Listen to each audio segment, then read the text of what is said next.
Donc bonjour à toutes et à tous, merci beaucoup à vous de vous être connectés pour cette séance. Donc aujourd'hui ce sera la 5e séance qui portera sur la thématique de l'acceptabilité sur les systèmes robotiques. On aura des interventions de Jérôme Monceau et de Dale David qu'on présentera davantage ultérieurement. Cette séance a été organisée par les coordinateurs du réseau de RSHS et par moi-même.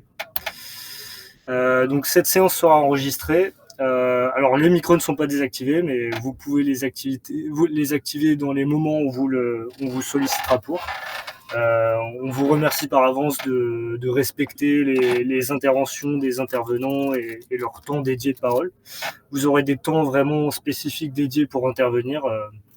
Donc merci de respecter ces temps-là. Donc la structuration du réseau, elle part d'un premier constat qui est celui des évolutions technologiques et des rapprochements progressifs entre humains et robots. Ces rapprochements, ils ont soulevé de nombreuses questions liées à la bonne intégration sociale des systèmes robotiques en société. Ça a notamment mené à la création de grands programmes de recherche régionaux, nationaux, internationaux en robotique ou en sciences humaines et sociales autour de l'acceptabilité ou des enjeux autour des sciences humaines et sociales en robotique. Le PEPR robotique que beaucoup connaissent en est un exemple. Et ça témoigne aussi d'une dynamique un peu nouvelle d'implication plus marquée des SHS dans la recherche en robotique. Donc c'est une dynamique très positive. En revanche, ça crée de nouvelles complexités qui font qu'on n'a pas forcément des relations préétablies, des cadres conceptuels partagés, des cadres méthodologiques similaires. Et tout ça, ça nécessite un temps de construction de la pluri-interdisciplinarité. Or, on manque un peu de temps pour construire cette collaboration. C'est tout l'enjeu justement de ce réseau de recherche qui vise à constituer un réseau interdisciplinaire en sciences humaines et sociales et en robotique. Donc par robotique, il faut attendre toutes les sciences du numérique et de l'ingénieur, donc électronique, génie mécanique, etc. etc. L'idée, ce sera, dans le cadre de ce séminaire, de discuter des enjeux théoriques et méthodologiques de la recherche interdisciplinaire. Deux principales actions seront menées par ce réseau, donc des séances, des webinaires bimestriels, comme celui-ci, donc aujourd'hui on est à la 5e séance, mais aussi des journées ou une journée de rencontre annuelle. On a fait notre première journée de rencontre annuelle en octobre de cette année, et normalement, on est reparti pour en faire une l'année prochaine. Donc, au sein de l'équipe de coordination, on a des chercheurs en sociologie, en anthropologie, en ergonomie, mais aussi en robotique, et qui viennent de différentes tutelles, donc de Paris, mais aussi de Toulouse, et qui représentent à la fois des écoles d'ingénieurs, des laboratoires de recherche ou encore des universités. En termes de financement, on bénéficie pour mener nos actions d'un financement du PEPR robotique organique via l'axe acculturation et méthodologie. On bénéficie également de financement de la Maison des sciences humaines et sociales de Toulouse et du défi clé robotique centré sur l'humain en région Occitanie. Pour faire un rapide retour sur la séance 4, donc vous pourrez trouver l'enregistrement qui a été déposé en ligne sur le site du réseau de RSHS. Et voilà, il y a un timecode, des balises des différentes interventions tout au long de la séance. On était plus d'une trentaine de participants lors de la séance, qui a donné lieu à des échanges très riches et très intéressants. Je vous invite à aller les voir. Vous pourrez également retrouver les rediffusions de toutes les anciennes séances directement sur le site du réseau. Pour la séance d'aujourd'hui, donc on aura une intervention de Jérôme Monceau, puis une discussion avec les participants, ensuite une intervention de Dale David, une discussion avec les participants, un débat thématique, puis la conclusion. Donc pour la première intervention, ce sera Jérôme Monceau. Je le laisserai se présenter plus en détail, mais globalement, il est cofondateur et PDG d'Enchanted Tools, et il est ingénieur en électronique et traitement du signal. Et ensuite, en deuxième intervention, Dale David, qui est donc maîtresse de conférences en psychologie sociale à l'université Rennes 2 et chercheuse au LP3C. Hop, donc je coupe mon partage. Jérôme, tu peux partager tes slides. Oui, bonjour à tous. Merci beaucoup, David. Merci à tous de m'accueillir aujourd'hui. Je suis ravi de pouvoir vous présenter le fruit de notre travail ici à Ancienty Tools.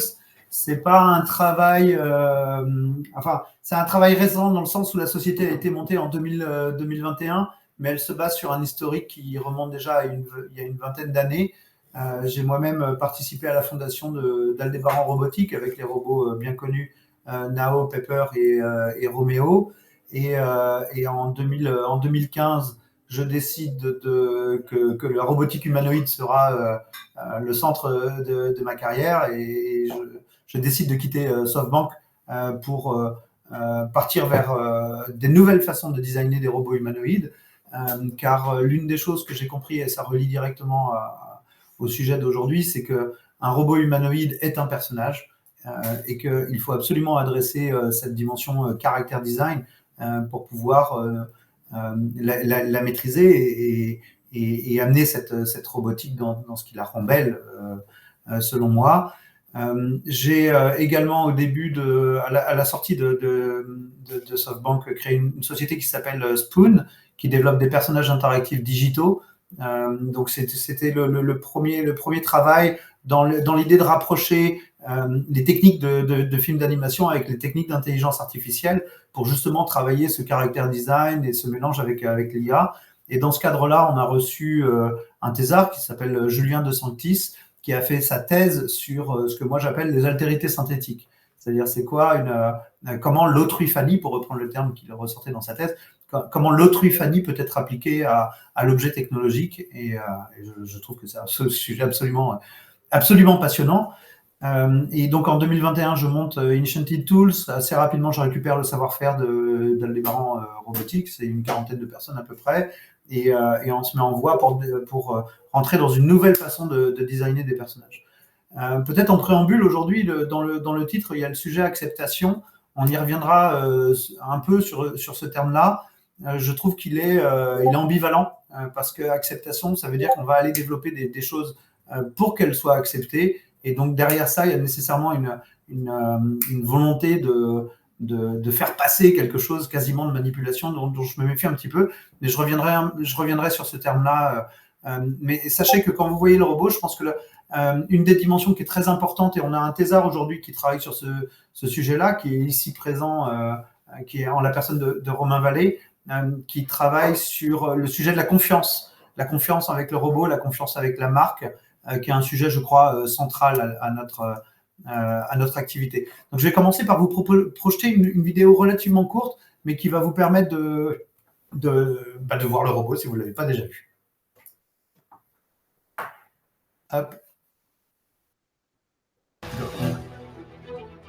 Voilà, je vais couper le son. Donc déjà, vous voyez que c'est un robot humanoïde, mais non bipède, pour des raisons de sécurité. Je ne vais pas détailler le sujet, mais il y a un énorme enjeu de sécurité sur la robotique humanoïde. Je voulais cependant conserver une compliance du robot, c'est le mot anglais pour dire une facilité de déplacement. Vous savez que les gens qui les utilisent, c'est des infirmières, des aides-soignants, du staff qui n'a pas été particulièrement entraîné pour utiliser des machines complexes et qui ont souvent besoin de la déplacer. Donc, je voulais quelque chose, vous voyez ici à l'écran, qui soit très flexible, très malléable, qu'on puisse réadapter, reconfigurer, déplacer, etc. Que ce soit physiquement par une manipulation directe ou par un échange. Vous voyez ici des petits accessoires comme une rune qui permet d'appeler le robot, mais qui lui permet de vous retrouver facilement. Vous voyez des paniers, des chariots. Il y a tout un système d'intérêt autour du robot qui étend sa capacité d'action. Ici, en l'occurrence, c'est un capteur de constante vitale.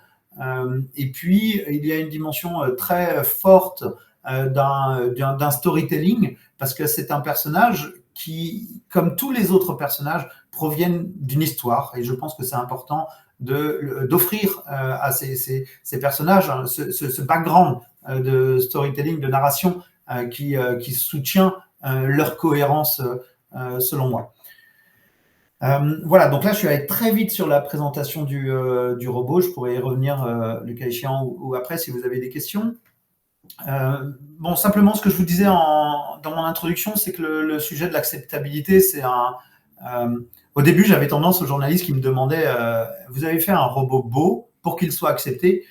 Par souci de simplicité, j'avais tendance à répondre oui. Mais je crois que pour des raisons éthiques, je dois dire non. C'est pas le sujet. Moi, je fais un robot beau parce que je veux apporter du beau aux gens. Je fais un robot beau parce que le but de la vie est complètement irrationnel et le moyen de technologie et comment dire cette destination irrationnelle, elle est soutenue par des dispositifs, par notre rationalité, par les outils qu'on a. Et je dirais presque que je fais de l'utilité pour pouvoir amener du beau. C'est vraiment dans ce sens-là. C'est un pilier éthique qui est pour moi extrêmement important. Je ne fais pas quelque chose qui va aller interagir à un niveau émotionnel pour atteindre une fin rationnelle. Ça, c'est ce que j'appelle un monstre. Donc, je le redis dans le bon sens. Si j'interagis ici, il y a une dimension rationnelle à l'interaction, à l'usage du robot. Pour moi, la finalité, elle est avant tout irrationnelle. On pourra revenir sur le sujet si ça vous interpelle. Mais en tout cas, c'est vraiment pour moi un pilier qui est extrêmement important et qui permet de fonder la relation de confiance avec l'utilisateur. Je ne suis pas là pour le manipuler, je ne suis pas là pour lui faire passer quelque chose, mais je suis là pour lui apporter quelque chose et améliorer. C'est plus une démarche. Donc là, dans ce document qui est quand même relativement long, je vais essayer d'être concis. On aura 4 parties sur l'IA, sur le côté user-centric. Vous allez voir que c'est le focus utilisateur, c'est très très important. Je vais vous parler de la narration et de l'histoire qui accompagne le robot et qui, encore une fois, est un des piliers éthiques de la démarche. Et puis après, on parlera du care en particulier, et donc de tout ce qui est l'application de cette forme de robotique humanoïde au domaine de la santé. Bon, ça, vous les connaissez déjà. Au centre, vous avez Sophia. À droite, vous avez, je pense que c'est Tesla, me semble-t-il. Et pardon ? Tesla et Figure, oui, qui se ressemblent. Et puis à gauche, vous avez Pepper. Je dirais que cette façon d'aborder la création de robots, elle émane d'une approche d'ingénierie. Comment on fait des yeux, est-ce qu'on met des LED, où est-ce qu'on met les caméras. Donc ça, Pepper a été fait comme ça, même s'il y avait déjà une petite touche de personnage. Il y a des choses qu'on avait compris. Par exemple, on a mis les haut-parleurs dans les oreilles et des parties prix design qui quand même commencent à différencier le robot d'une forme très ressemblante à l'humain. Certains autres vont aller volontairement tomber dans l'uncanny valley, ce qui va nous toucher et ce qui est un peu, je crois que le mot consacré c'est putaclic, quoi. Ça crée de la visibilité, ça crée de la peur, et donc les gens ont tendance à cliquer dessus, mais est-ce que c'est vraiment avec ça qu'on a envie de vivre? Et puis là, plus récemment, on a vu cette grande tendance sur la robotique humanoïde à complètement occulter le visage du robot, ce qui en dit long sur le poids que ce que Levinas et d'autres nous ont appris dans le design de ce genre de machine. Pour moi, le visage est quand même très important à partir du moment où on commence à rentrer dans une forme anthropomorphique. Et comme je le disais tout à l'heure,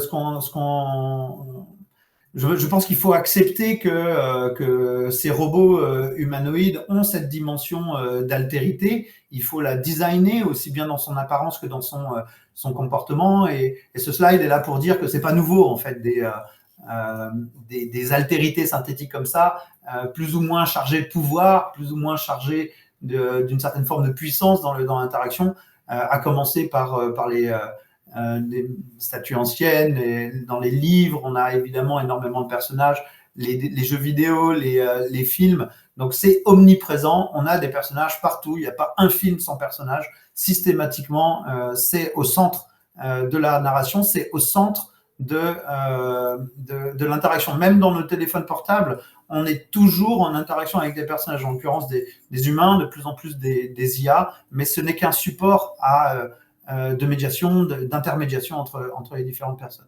Donc ça, c'est quelque chose qu'on prend au centre de l'approche d'Enchanted Tools. avec trois composantes particulièrement.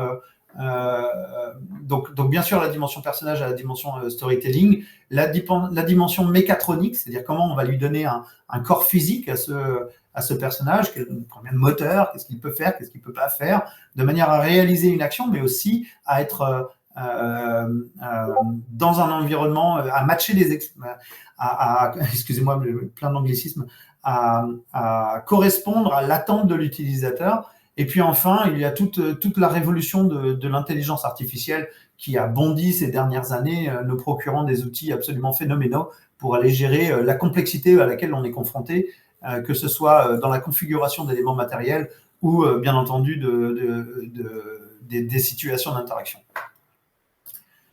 Bon, je vais passer très vite ici. Donc ça, c'est mon bestiaire.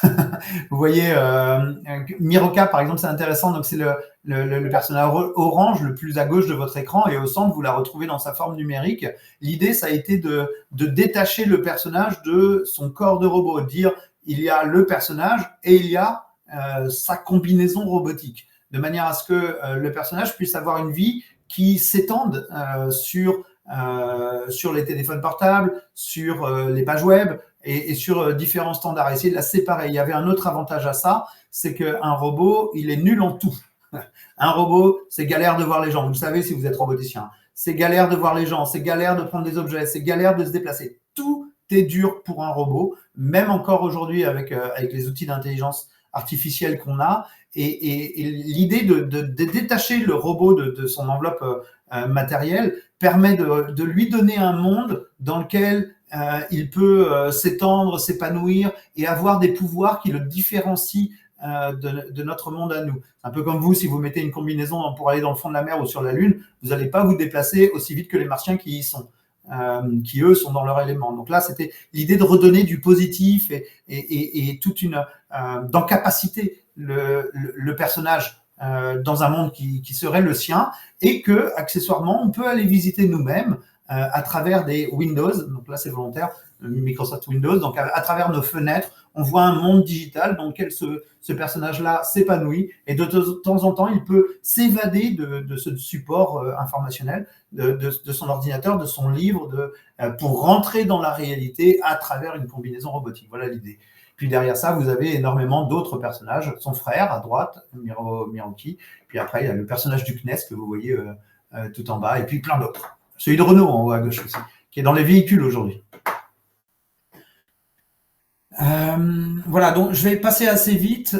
Donc là, vous voyez quelques situations d'usage, mais je reviendrai ici. Je crois que la volonté du slide, c'est d'établir un contraste entre un enfant qui a le nez dans ce Windows et qui regarde un monde se dérouler dans lequel il n'appartient pas, qui a des règles physiques différentes du sien, dans lequel il y a des choses qui se déroulent, mais sur lesquelles il n'a que peu d'action. Et puis à droite, vous avez un autre enfant qui interagit avec la matérialité du personnage sorti de son écran et qui réinstalle le monde physique comme domaine de considération et d'interaction.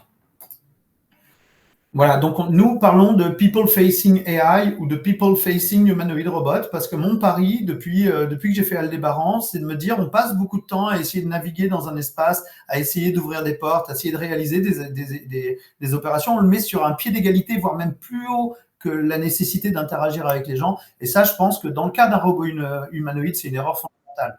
C'est extrêmement dur de percevoir correctement les gens. Ça doit être au centre de notre intention, parce que sans ça, on ne fera rien d'autre.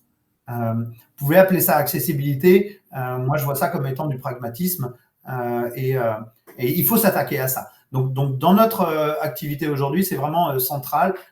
Une très grande partie des capteurs et des actuateurs sont dédiés à l'interaction avec son environnement. Je crois que j'ai une autre vidéo ici. Oui, boum, c'est parti.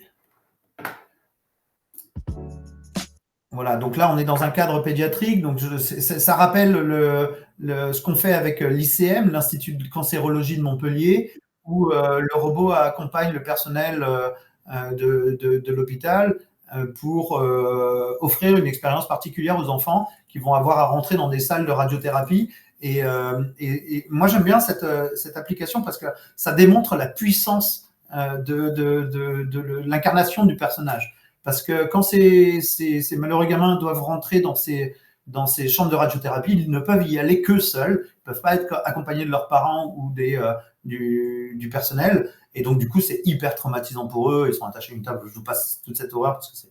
Et donc, du coup, ils veulent pas.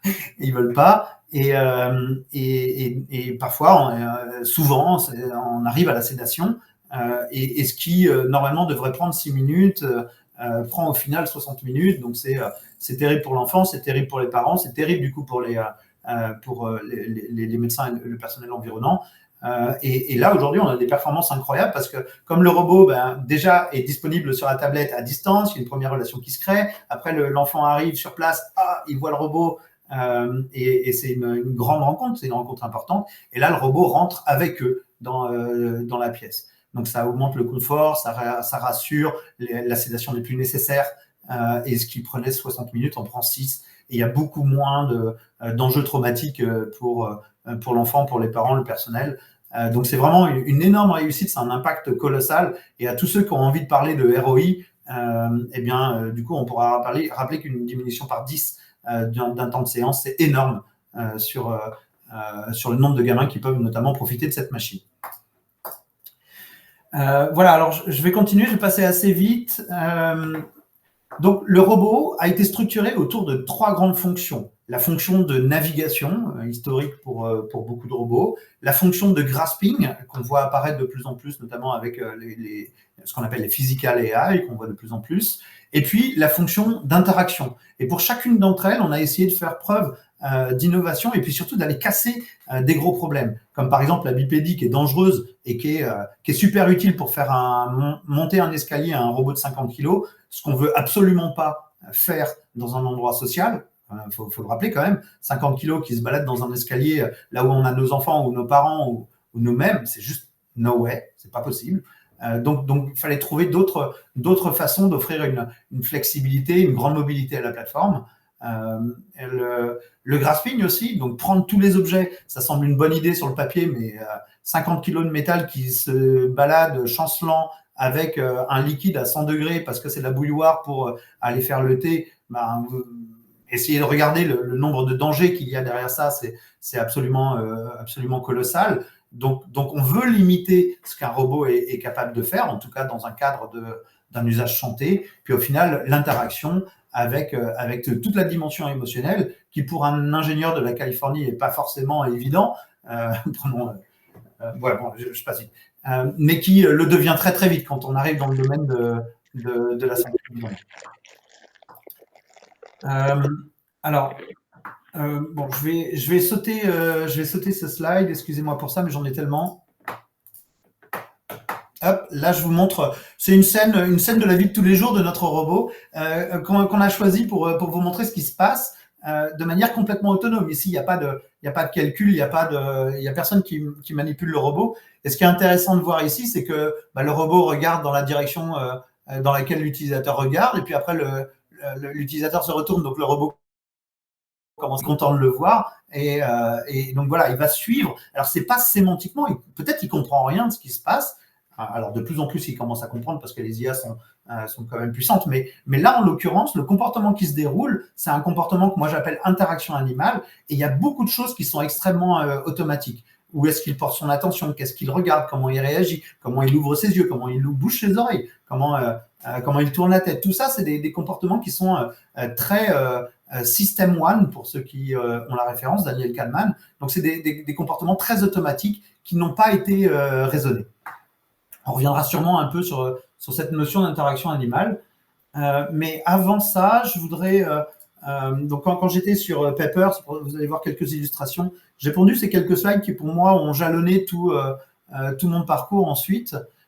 L'idée, c'est de s'appuyer sur ce que Jacob von Loeskuhl a appelé l'Umwelt, c'est-à-dire qu'est-ce qu'on voit, qu'est-ce qu'on perçoit et qu'est-ce que les gens, les êtres autour de nous peuvent voir et percevoir, et comment ça recoupe moi mon rapport au monde. Donc là, vous voyez un humain typique et deux cercles, un cercle qui représente la perception et un autre qui représente son action. Alors, on est tous d'accord, il n'y a pas de différence dans une perception dynamique entre la perception et l'action. Mais par souci de simplicité, j'ai décidé de visualiser les deux, donc ce que l'humain peut faire et ce que l'humain peut percevoir. Et quand on définit une interface homme-machine, bon, je vais peut-être dire des lieux communs. Je suis pas un académique, je fais de la science comme un ingénieur.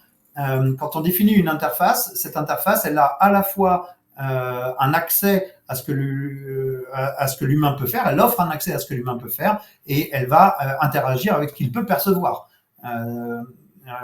bien évidemment. Mais il y a une grande différence entre un animal de compagnie et une interface. Une interface, elle va spotter un ou deux perceptions et actions de l'humain sur lesquelles elle va s'appuyer pour pouvoir offrir une extension de la capacité de perception ou d'action de l'humain, là où de l'autre côté, l'animal de compagnie va avoir une grande zone de recouvrement entre ce qu'il est capable de percevoir et ce qu'il est capable de faire. Il y a quelque chose de très cohérent, très rond, si vous me permettez l'expression, dans la superposition qu'il y a entre ces deux formes d'Ulvelt. Mais il y a des animaux qui en ont de très différentes. Certains parlent de tiques, ou genre de choses. Qu'est-ce qu'une fourmi qui est posée sur ma main est capable de comprendre de moi? Est-ce qu'elle a une représentation de mes schémas psychologiques? Est-ce qu'elle a une autre forme de représentation à travers quelques substances que je peux émettre, dont moi-même je n'aurais même pas connaissance? Donc il y a un décalage entre ces recouvrements. Et ce qu'attendent les utilisateurs d'un robot, c'est qu'ils s'inscrivent dans cette dimension animal, enfin compagnon, quoi. On attend à ce que le robot soit capable de voir ce que je vois, comprendre ce que je comprends, qu'on n'ait pas besoin, qu'il y ait plein d'implicites dans la relation. Mais la vérité, c'est que c'est pas vrai. Le robot, il est décalé par rapport à ça. Il n'est même pas aussi rond que ça. Il est tout tordu dans sa capacité de perception et sa capacité d'action. Donc, nous, on a un double travail en tant que roboticien qui est, de décaler l'attente de l'utilisateur, de lui expliquer ce n'est pas un humain, c'est pas un chat, c'est pas un chien, c'est quelque chose d'autre. Il va falloir découvrir.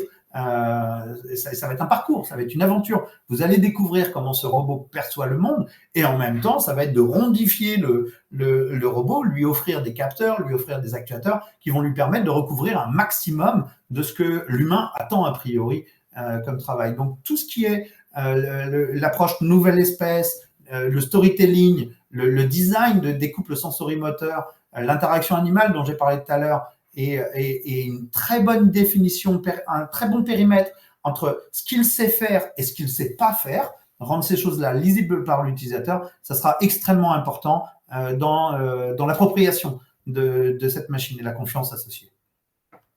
Et c'est pour ça qu'on a développé tout un ensemble d'écosystèmes. Vous avez des logiciels, il y a cet élément, les runes, qui permettent de symboliser l'Umwelt du robot. Les runes sont associées aux objets qu'il peut prendre, au lieu où il peut aller, aux humains avec lesquels il peut interagir, et ça permet de matérialiser, de tangibiliser les catégories auxquelles le robot va pouvoir, ce qu'il va pouvoir percevoir et avec lesquelles il va pouvoir interagir. Du point de vue de personnes non entraînées, infirmières, caregivers, etc., ça devient extrêmement lisible. Si j'ai mis une rune qui lui dit « ne va pas là », eh bien, il n'ira pas là. Et ça, on le comprend, on le voit sur le schéma. Il est facile à déplacer, je n'ai pas une configuration de logiciel à faire, c'est très instinctif. Alors, vous avez compris, Enchanted Tools mélange la dimension utilitaire avec cette dimension magique qui est de... Imaginez le truc quand même, on est en train de faire des personnages qui se sont évadés de leur bouquin, des personnages qui sont en train de vivre avec nous, c'est quand même incroyable. Personne n'avait fait ça avant, on est en train de le faire là en ce moment, vous tous, nous tous. Et ça, c'est une opportunité absolument incroyable et il faut se saisir de ces lettres de noblesse là qu'on peut commencer à voir. Si on doit définir une altérité synthétique, il ne faut pas lui donner qu'un corps et qu'une fonction, ça nous résumerait nous-mêmes à une dimension utilitaire. Il faut accéder à cette dimension storytelling, émotion. Il y a quelque chose d'hyper important. Je trouve, personnellement, vous me sentez animé, j'en suis sûr. Donc on pourra en reparler si vous voulez. Et là, je vais vous parler un petit peu d'usage très rapidement, mais nous, on les a segmentés en 3. Il y a les usages de type plutôt interactif, donc ça n'empêche pas de naviguer, de prendre des objets, mais dans un esprit d'interaction, on appelle ça API. Vous avez, dans l'ordinateur, vous avez Microsoft Word, Office, enfin Word, Excel et PowerPoint, Et nous, c'est happy, travel et carry. Donc, plutôt interaction, plutôt déplacement dans l'environnement, plutôt déplacement de charge. Et bien sûr, à chaque fois, il y a un peu d'interaction, un peu de navigation dans leur définition. Alors, très vite, je vais vous montrer des belles images parce que ce qu'on fait, c'est raconter des histoires. Vous le savez mieux que personne. Donc ça, c'est un peu l'univers qu'on a choisi. Parce que à la création de l'entreprise, je ne voulais pas projeter le robot dans l'univers habituel de la science-fiction que je trouve bien souvent triste, dénué de nature, souvent un peu aseptisé. Je voulais essayer de permettre aux jeunes populations de s'approprier une définition du futur, d'essayer de voir au-delà des vaisseaux spatiaux qu'on nous promet, et en particulier de renouer avec la magie, avec une certaine forme d'ancestralité. Et donc pour moi, le monde qui a été naturel, c'est plutôt un monde fantasy. Et donc ce que vous voyez représenté ici, la science, évidemment, l'importance de la science, vous voyez dans le fond tous ces petits symboles qui rappellent à quel point la science est fantastique, la nature et puis l'ancestralité. Donc je vais passer vite, vous voyez ici le livre du monde, donc ça représente le livre duquel les personnages sont sortis, même si c'est pas dans l'histoire, ça reste encodé à travers l'importance de ce livre. Ici, le portail aussi, alors le portail c'est hyper important pour nous parce que c'est l'endroit où le personnage passe de sa forme, disons, digitale à sa forme matérielle. Vraiment, il était quelque part dans l'univers et en passant à travers ce portail, il arrive dans la réalité. Et une autre façon de le voir, c'est votre ordinateur, votre téléphone, votre montre, c'est un portail vers le monde numérique, ça vous permet de voir ce monde distant. Et bien eux, ils sautent à travers, mais en passant par l'autre côté pour arriver dans notre monde. Donc là, on a produit des films d'animation. Je ne vais pas vous le montrer entier, mais on a plusieurs films d'animation qui replacent le personnage de Miroka, en l'occurrence ici, et puis son frère Miroki, sur leur planète qui s'appelle Nimira. Allez, charge petite vidéo, si tu veux bien. Voilà. Et donc vous voyez que ce personnage, il a des pouvoirs surhumains. Je vous ai dit tout à l'heure, sur Terre, il est nul en tout. Enfin, je l'aime bien quand même, le robot, il est très performant, mais comparé à nous, tout est difficile. Mais sur sa planète à elle a des pouvoirs qui sont surhumains et une relation à la matière qui est différente. Notamment, vous retrouvez les runes, les personnages volent, enfin, ils ont des particularités comme ça qui leur est propre. Et puis, bien sûr, le truc central du personnage qui va traverser ce portail. Et en fait, toute l'histoire est supportée par cette relation au portail. L'acte fondateur étant une rune qui tombe dans le portail et qu'il va falloir aller retrouver. Je vous montre quelques dessins. C'est des dessins de recherche faits par les caractère designers sur la base des grandes lignes de cette histoire. Vous voyez, on a essayé d'avoir une recherche la plus large possible. C'était pas évident. Au début, ils dessinaient des roues, des moteurs, des coques, des voitures, parce qu'ils pensaient que c'était des robots. Mais à un moment, je leur ai dit, mais arrêtez de dessiner des robots. Arrêtez, vous n'êtes pas des designers industriels, vous ne faites pas des voitures. Et donc, essayer de renouer avec la nature, justement, et ça a été libérateur. On a pu notamment générer ce dessin qui a été à l'origine de toute l'histoire.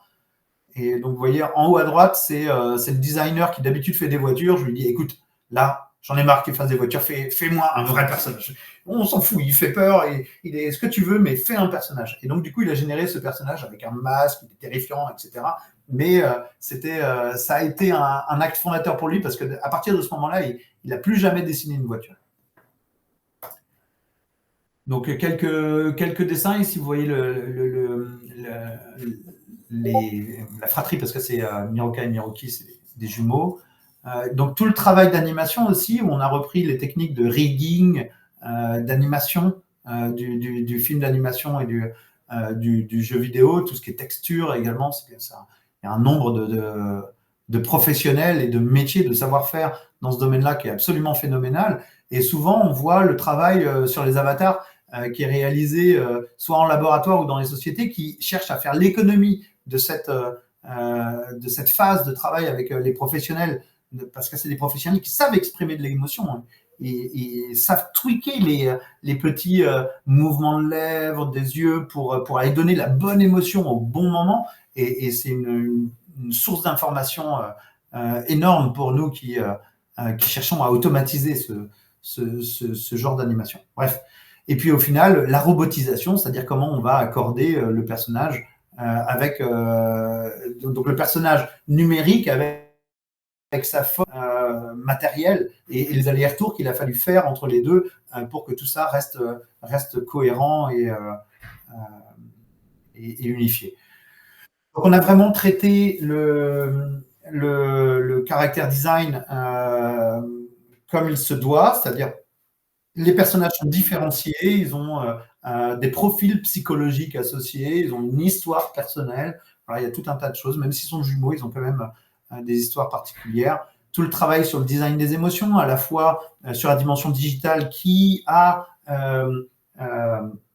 essaimé sur le travail du roboticien derrière. Donc là, on a fait vraiment des gros progrès sur toute cette dimension, et cette dimension d'expression d'émotion interactive. Parce que là, ce qu'il faut voir, c'est que ce qu'on vous montre ici, c'est des animations qui jouent, mais l'idée, c'est qu'elles jouent en face de quelqu'un et qu'elles réagissent à ce que cette personne est en train de faire. Voilà, donc je vais passer assez vite. Pour l'instant, sur tout ce que les retours qu'on a de la part du personnel du monde de la santé est très encourageant. Vraiment, on voit des scènes qui sont spectaculaires, pleines d'émotions, des gens qui sont vraiment heureux de voir les personnages, des gens qui vivent des moments importants de leur vie en présence de ces machines, que ce soit bien évidemment les patients, mais aussi l'équipe. On voit des scènes fantastiques et ça donne du baume au cœur. Ça nous dit qu'on est parti dans la bonne direction. Et eux nous le disent aussi, parce que 82% d'entre eux nous disent que c'est un beau complément à leur activité et que ça peut être une belle aide. Quand vous savez qu'en France, en 2040, on aura plus de personnes retraitées que d'actifs, on a quand même de sérieuses questions à se poser sur la manière dont on va moderniser les hôpitaux gériatriques, et ces espaces-là. Et puis, c'est pas les seuls endroits. On sait bien que le domaine de la santé est quand même en stress. Et si on peut leur apporter une aide éthique qui les soutienne dans ce qui est important dans leur travail, et bien dans ce cas-là, on aura fait quelque chose de grand. Vous voyez, là, c'est un exemple sur l'hydratation et la stimulation. C'est énormément de personnes sont d'accord sur l'utilité et l'impact que ça peut avoir. Voilà, je passe vite. Alors, on fait de nombreux tests. On en fait en France, dans le sud de la France, pour tout ce qui est Silver Economy, dans le sud de la France, mais aussi beaucoup en Californie, au Japon également. Et puis, on a l'autre attracteur qui est le côté pédiatrique. Et là aussi, en France, aux États-Unis, en Asie, on avance et on déploie. Voilà, donc ça, c'était quelques illustrations. Et je crois que je vais pouvoir m'arrêter ici. Voilà, merci beaucoup. Je suis bien évidemment ouvert aux questions. Merci beaucoup, Jérôme. N'hésitez pas à activer vos micros si vous avez des questions, ou alors à lever la main en visio en dessous. J'ai directement une question. Vous pouvez activer votre micro. Bonjour à tous, je ne sais pas si vous m'entendez. Parfaitement. Oui, très bien. Bonjour et merci beaucoup Jean Monceau pour cette intervention. Je suis très heureuse de pouvoir vous rencontrer, bien que ce soit à distance. J'ai eu l'occasion d'échanger rapidement avec vous sur LinkedIn, mais c'est au sujet de la part d'interactivité de Miroca et de Miroki, des Miroki en général, parce que je m'interroge sur leur capacité d'interaction à l'ancienne, si vous permettez l'expression, c'est-à-dire par la langue. J'y ai travaillé récemment en fait pour une communication que je vais faire le 11 décembre et je vous avais sollicité justement pour avoir des séquences où il est question de paroles et j'ai trouvé des échantillons mais j'aimerais bien savoir ce que ce que vous prévoyez dans ce domaine-là spécifiquement, parce que l'interactivité par le geste est tout à fait intéressante. La question de la geste, ce que j'appelle la geste, c'est-à-dire le fait du caractère et du caractère à la fois est tout à fait naturel d'une certaine manière. Mais qu'en est-il de la langue? J'ai trouvé des séquences où il était question où il y avait vraiment des séquences comme ça, des segments d'expression en langue étrangère. Je pense que c'était en anglais. Il m'a semblé qu'il y avait des séquences où il y avait une langue toute nouvelle, en fait, qui n'existe pas, qui leur est propre. C'est tout à fait intéressant parce que ça nous ramène à vraiment une dimension utopique qui peut fonctionner de manière assez, en imaginaire, en fait, en termes de développement imaginaire. Mais qu'en est-il de l'interactivité par la langue, par la communication, par la parole, s'agissant justement de lieux sociaux, hein, comme vous les appelez? C'est une fantastique question. Merci beaucoup. Alors effectivement, je pense que ça devrait être le sujet d'une conférence entière, le langage, parce que le langage, c'est le mot, mais c'est aussi l'émotion, qui est une forme de langage. T'es un objet, c'est une forme de langage. Donc, on va parler d'interaction, disons, sémantique, multimodale. Donc, la vue, le toucher, tu sens ça? Voilà, je suis en train de le bouger ou faire quelque chose. Donc segmenter vraiment le mot du reste de l'interaction, c'est pas prospectif. Parce que de plus en plus, ce qu'on voit, c'est que les réseaux les world models multimodaux ou les VLM, trouvez le mot qui vous convient, mais en gros les modèles multimodaux profonds sont de plus en plus à occuper l'espace de la vue, l'espace du toucher, de l'équilibre et de plein d'autres capteurs, évidemment entraînés sur d'énormes bases de données. Et là, on a une révolution qui est honnêtement incroyable. Là, on utilise Gemini de Google DeepMind, on est trusted partner, donc on a accès à des choses comme Gemini Live, mais aussi Gemma, des choses qui tournent on board ou at Edge, pour des raisons de latence, notamment parce que le cloud, c'est pas toujours notre copain quand il y a une connexion. Et les résultats qu'on voit sont vraiment époustouflants. C'est un robot capable de parler de ce qu'il voit, de prendre en compte un trigger émotionnel instinctivement, de comprendre qu'une personne est couchée au sol, et de se reconnecter à ses propres capacités de perception et à ses propres capacités d'action à travers ce qu'on appelle du function calling, dans ce qui est fait aujourd'hui avec cette génération de modèles profonds. Et donc le robot va pouvoir, en faisant de l'introspection sur ses propres API, trouver des façons d'appeler des fonctions qui vont lui permettre de réaliser des choses, comme aller tout droit, aller à tel endroit, prendre tel objet, faire tel mouvement, exprimer telle émotion, etc. Donc ça, c'est des choses qui sont, je dirais aujourd'hui, plutôt dans une phase de finalisation. Ça commence à vraiment bien marcher. Et moi, tous les jours, je suis surpris de voir à quel point ces machines dépassent ce que je pouvais attendre dans leur comportement, ce qui est en même temps aussi inquiétant parce que jusqu'à présent, les designers de machines ont maîtrisé parfaitement le périmètre fonctionnel. Aujourd'hui, ce périmètre fonctionnel, il y a une partie d'entre eux qui échappe, un peu comme l'ordinateur a vu plein de nouvelles applications naître, plein de choses qui ont augmenté ses capacités. Et bien là, nous, on a le même genre de choses qui est en train de se produire. Mais d'un autre côté, donc là, on est plutôt sur une communication que je dirais indéterministe. C'est-à-dire, on ne sait pas exactement ce que le robot va faire pour un stimuli donné. Il peut y avoir une grande variété dans sa façon de répondre à des situations identiques. Mais d'un autre côté, nos utilisateurs, ils ont besoin d'une certaine forme de déterminisme. C'est-à-dire que quand j'appuie sur ce bouton, je veux que ce robot s'éteigne ou s'allume. Ce n'est pas un choix de l'algorithme d'intelligence artificielle d'allumer ou d'éteindre le robot, par exemple. Donc ça, c'est un exemple obvious. Mais moi, ce que j'aime bien faire dans les interfaces qu'on crée, c'est installer ce que j'appelle des contrats utilisateurs. C'est-à-dire, pour telle action, tu auras tel résultat. Tu cliques sur la rue, il y a ça qui se passe sur le robot, tu es certain.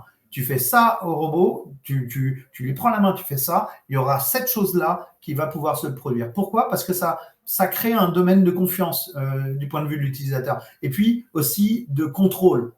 J'ai la sensation que je suis en contrôle, je peux l'allumer, je peux l'éteindre, je peux lui faire ça, et je suis sûr qu'il va le faire parce que c'est moi qui vais déterminer comment cet outil, aussi enchanté qu'il soit, se mette au service de la mission que j'ai pour lui. Donc, c'est ces fameux contrats utilisateurs qui se retrouvent un peu entre deux mondes, le monde de l'indéterminisme dopé aux IA génératives et le monde du hardware et de l'implémentation.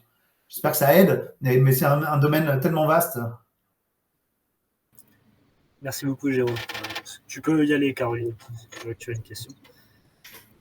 Merci beaucoup pour votre présentation. J'ai eu la chance de rencontrer un prototype de Miroca à Lizir. Et c'est vrai que c'est un objet incroyable. Moi, ce qui m'a beaucoup plu dans votre démarche, c'est la mobilisation d'une dimension imaginaire qui est finalement si peu présente dans les mondes ingénieurs ou si peu objectivée, on va dire. Donc, ça, je trouve c'est vraiment un point de vue en effet très original et très intéressant. Et ma question, je reprends ce que vous avez dit. J'ai noté à un moment donné que vous parliez de correspondre à l'attente de l'utilisateur. Ouais. Et j'aurais aimé en savoir un tout petit peu plus sur comment vous vous y prenez. Est-ce que vous êtes dans un processus de co-conception avec des utilisateurs? Comment est-ce que vous vous êtes dirigé assez centralement finalement vers le monde de la santé, radiothérapie pour les enfants ou bien les services de gériatrie et voilà, qu'est-ce que vous percevez finalement et comment vous êtes outillé pour percevoir, pour interpréter et pour transcrire finalement ce que vous avez appelé des attentes de l'utilisateur. Oui, alors quand j'ai mentionné attentes de l'utilisateur, j'ai dit essayer de se rapprocher des attentes de l'utilisateur parce que les atteindre, c'est impossible. D'autant plus qu'on est sur un domaine qui est extrêmement fantasmagorique. Un jour, il y a une personne qui m'appelle et qui me dit « Ah, j'ai un super business model, tu vas voir, c'est d'enfer, on va faire fortune. » Ah bon, c'est quoi? On va prendre les robots, on va les mettre dans des hôpitaux. Ah bon, intéressant comme domaine d'usage, mais qu'est-ce qu'ils vont faire et comment ça va se passer? Ah on va les laisser là et puis ils vont évoluer et puis ils vont faire leur truc de robots. Et oui, mais ça suffit pas, il faut les coder, il faut faire tout un tas de trucs, il faut des centaines d'ingénieurs pour faire tout ça. Et en fait, cette personne n'avait pas du tout réalisé que derrière le robot, il suffisait pas de le déployer pour que tout se fasse, il fallait en plus travailler pour aller coder, pour aller faire des applications et ce genre de choses. Et ça, on en voit tous les jours des deux côtés, autant chez l'utilisateur que chez celui qui crée lui-même le robot. Vous voyez, la plupart des robots humanoïdes qu'on voit qui sont très à la mode aujourd'hui sont bourrés de fantasmes. Des fantasmes masculins, des fantasmes de force, des fantasmes d'hyperpuissance, des fantasmes de guerre. Donc là, vous avez tout ce que vous voulez là comme chose. Donc le sujet, c'est pas d'atteindre l'attente de l'utilisateur, c'est de s'en rapprocher, mais c'est aussi de le décaler en même temps, lui dire ah, c'est pas ce que tu crois. Regarde, prends ton temps, installe-toi dans cette situation de double rencontre, c'est-à-dire tu vas le rencontrer, mais il va te rencontrer en même temps. Il va être surpris de toi, il va être surpris de la manière dont tu regardes et vous allez apprendre à danser ensemble. Danser entre guillemets, vous allez apprendre à fonctionner ensemble et c'est ça pour moi une attente assez profonde. Par exemple, moi j'attends qu'un robot humanoïde me reconnaisse comme étant existant et donc qu'il me regarde quand il me parle, qu'il me regarde dans les yeux, qu'il réagisse à ma présence. Si je fais ça, je veux qu'il fasse un truc, qu'il réagisse, parce qu'un truc qui me respecte, entre guillemets, un truc que j'attends, c'est sa réaction. Donc ça, c'est un espèce de truc assez fondamental, c'est désamorcer les fantasmes, se reconnecter sur cette dimension très instinctive, quasi animale de l'interaction. Et une fois que cette base-là est faite, alors oui, on rentre en co-construction. Donc on a passé beaucoup de temps, on a produit 45 000 Nao plus Pepper, plus 5 Romeo, et on a shooté ça dans plein de circonstances différentes, notamment 1 millier de Pepper dans le domaine B2C, donc consumer, où on a vu des choses absolument incroyables, du genre des gens qui prennent le robot pour le mettre dans le lit, pour dormir avec avec ce robot fait de plastique qui pèse quasiment une trentaine de kilos et qui n'est pas du tout fait pour ça.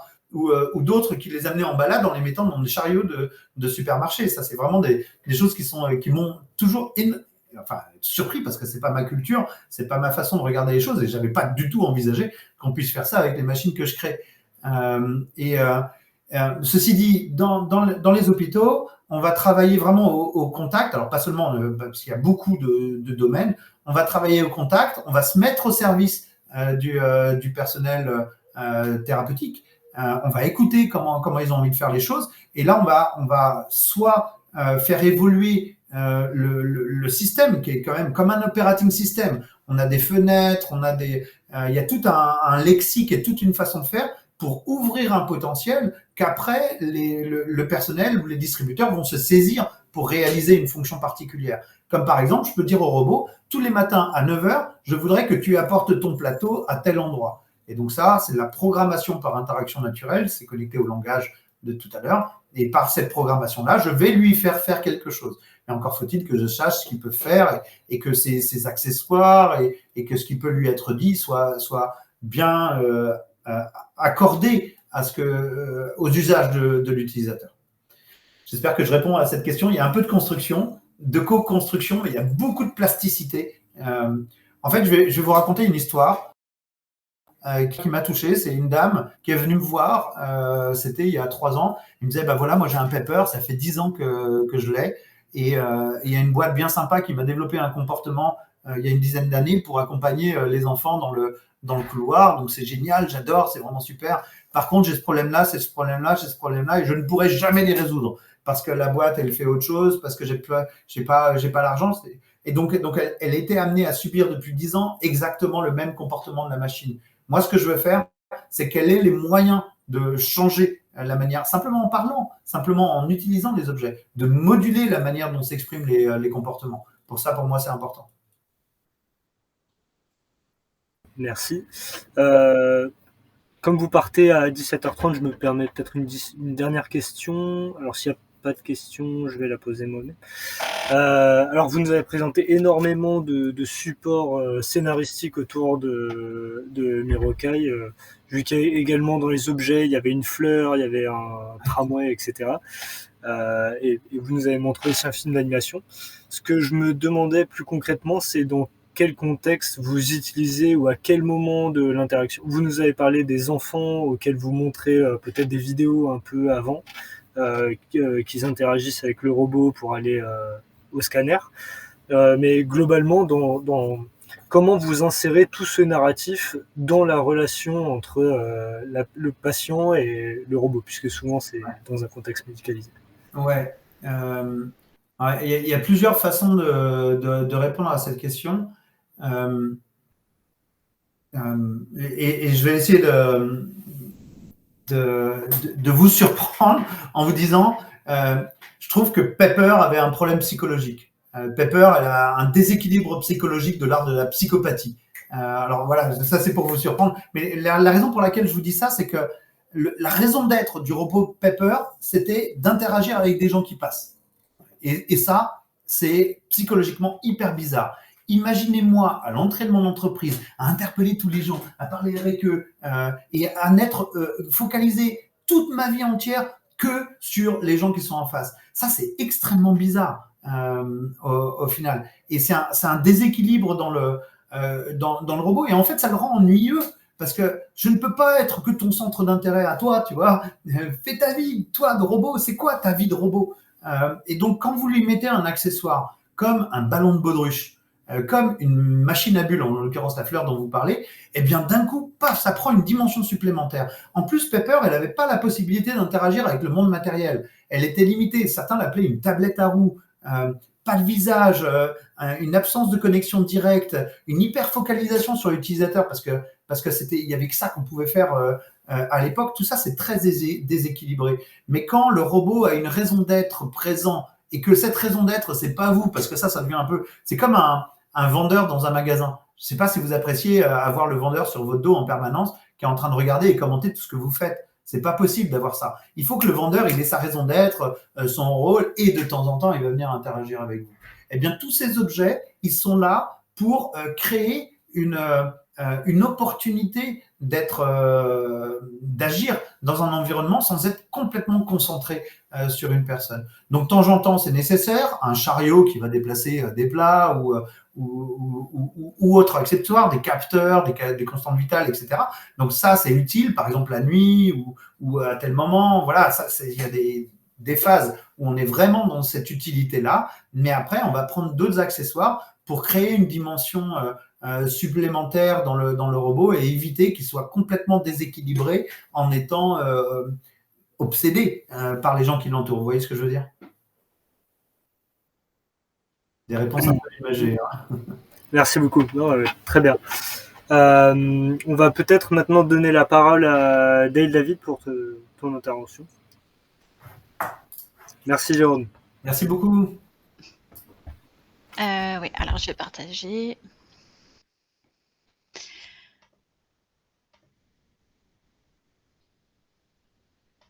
Hop.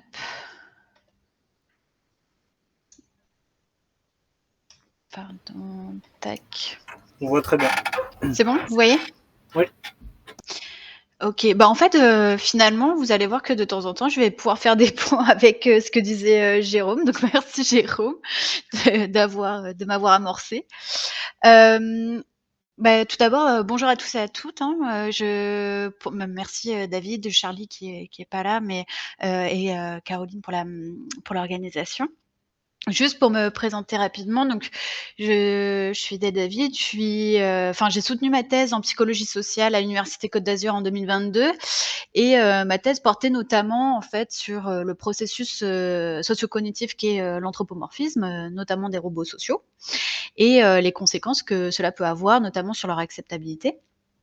Et depuis 2023, je suis maîtresse de conférence du coup à l'université Rennes 2 au laboratoire LP3C où je continue mes recherches autour des interactions avec des agents non humains. Donc ça va être IA, avatar, ce qu'on appelle agents virtuels, robots, etc.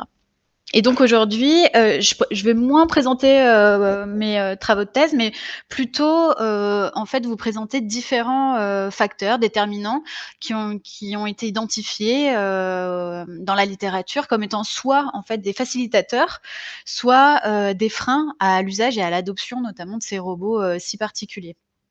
Et donc avant toute chose, il est important de comprendre de quoi parle-t-on lorsque on parle de robots sociaux. Donc les robots de manière générale sont, on peut dire, des machines qui sont conçues pour réaliser des tâches à la place de l'humain, ce que tu disais Dumouchel et Damiano en 2016. Donc avec des capteurs pour une prise de décision, pour avoir tel type d'action dans un environnement. Alors que les robots sociaux, donc eux, sont une catégorie assez particulière de robots dans le sens où leurs caractéristiques maintenant leur permettent de se voir attribuer des rôles jamais attribués auparavant à un dispositif technologique.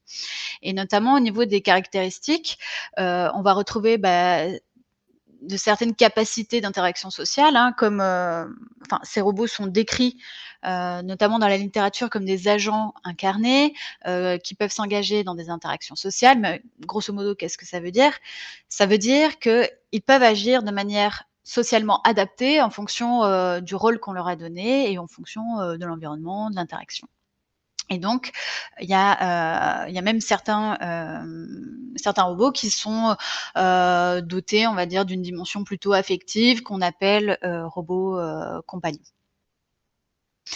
En termes de caractéristiques aussi, donc il y a de certaines capacités d'interaction sociale, mais aussi une apparence assez particulière parce qu'ils peuvent avoir différentes apparences, zoomorphiques, anthropomorphiques. Et d'ailleurs, c'est cette dernière, un design anthropomorphique, qui est dans la littérature le plus recommandé, notamment parce que leur fonction à ces robots, à la base, c'est quand même l'accompagnement et l'assistance de l'utilisateur humain.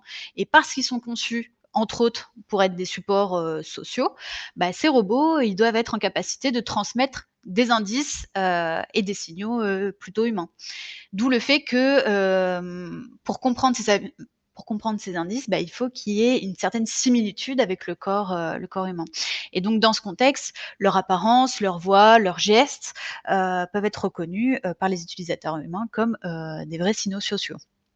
Donc des capacités d'interaction sociale, des apparences plutôt particulières et Eh bien, pour que l'interaction soit de qualité, il faut que les robots sociaux puissent en fait s'adapter aux différents environnements et situations dans lesquels ils sont intégrés. Et cette adaptation, elle n'est possible que si ces robots sont dotés d'une certaine autonomie. Donc, ces robots, de ce qu'on comprend, c'est que, de par leurs caractéristiques, ils sont conçus pour intégrer des contextes par exemple, de services personnels comme, pour être des robots compagnons, des supports éducatifs. Ils peuvent être aussi intégrés dans des contextes de services professionnels, comme à l'accueil de la clientèle, aide au personnel soignant, et cetera. Et notamment, on retrouve dans la littérature plusieurs environnements: l'environnement domestique, éducatif, sanitaire et professionnel. Et par exemple, au sein des foyers, ce qu'on trouve, c'est qu'ils peuvent être perçus comme, enfin, ils peuvent être, en tout cas, une assistance aux personnes vulnérables dans la réalisation de certaines tâches. Ils peuvent être un support de surveillance pour les personnes vulnérables dans une démarche, par exemple, de maintien de l'autonomie à domicile. Ils peuvent être aussi une source de divertissement et de loisirs. L'aide et collaborateurs parleront même de réels partenaires de jeu. Mais ils peuvent également être un support de lien social. Dans l'environnement éducatif ou grosso modo au sein des écoles, hein, ils peuvent être un soutien à l'apprentissage. Il y a d'ailleurs des études qui montrent que parfois ils peuvent être plus efficaces que des leçons audio ou des assistants virtuels. Et ils sont plutôt bien acceptés comme camarades de jeu ou comme instructeurs, notamment par les enfants. Dans l'environnement sanitaire ou au sein des établissements de santé, les robots sociaux peuvent se voir attribuer différents rôles et donc ils peuvent servir par exemple de médiateurs thérapeutiques. Donc il y a des études auprès d'enfants ayant des troubles autistiques. On voit que leur présence peut notamment favoriser les comportements sociaux. Il y a d'autres études auprès, par exemple, de patients atteints de la maladie d'Alzheimer. On a notamment vu dans cette étude-là, il me semble, une amélioration, par exemple, du bien-être subjectif. Dans les établissements de santé, ils peuvent être aussi conçus comme un support de rupture de l'isolement social.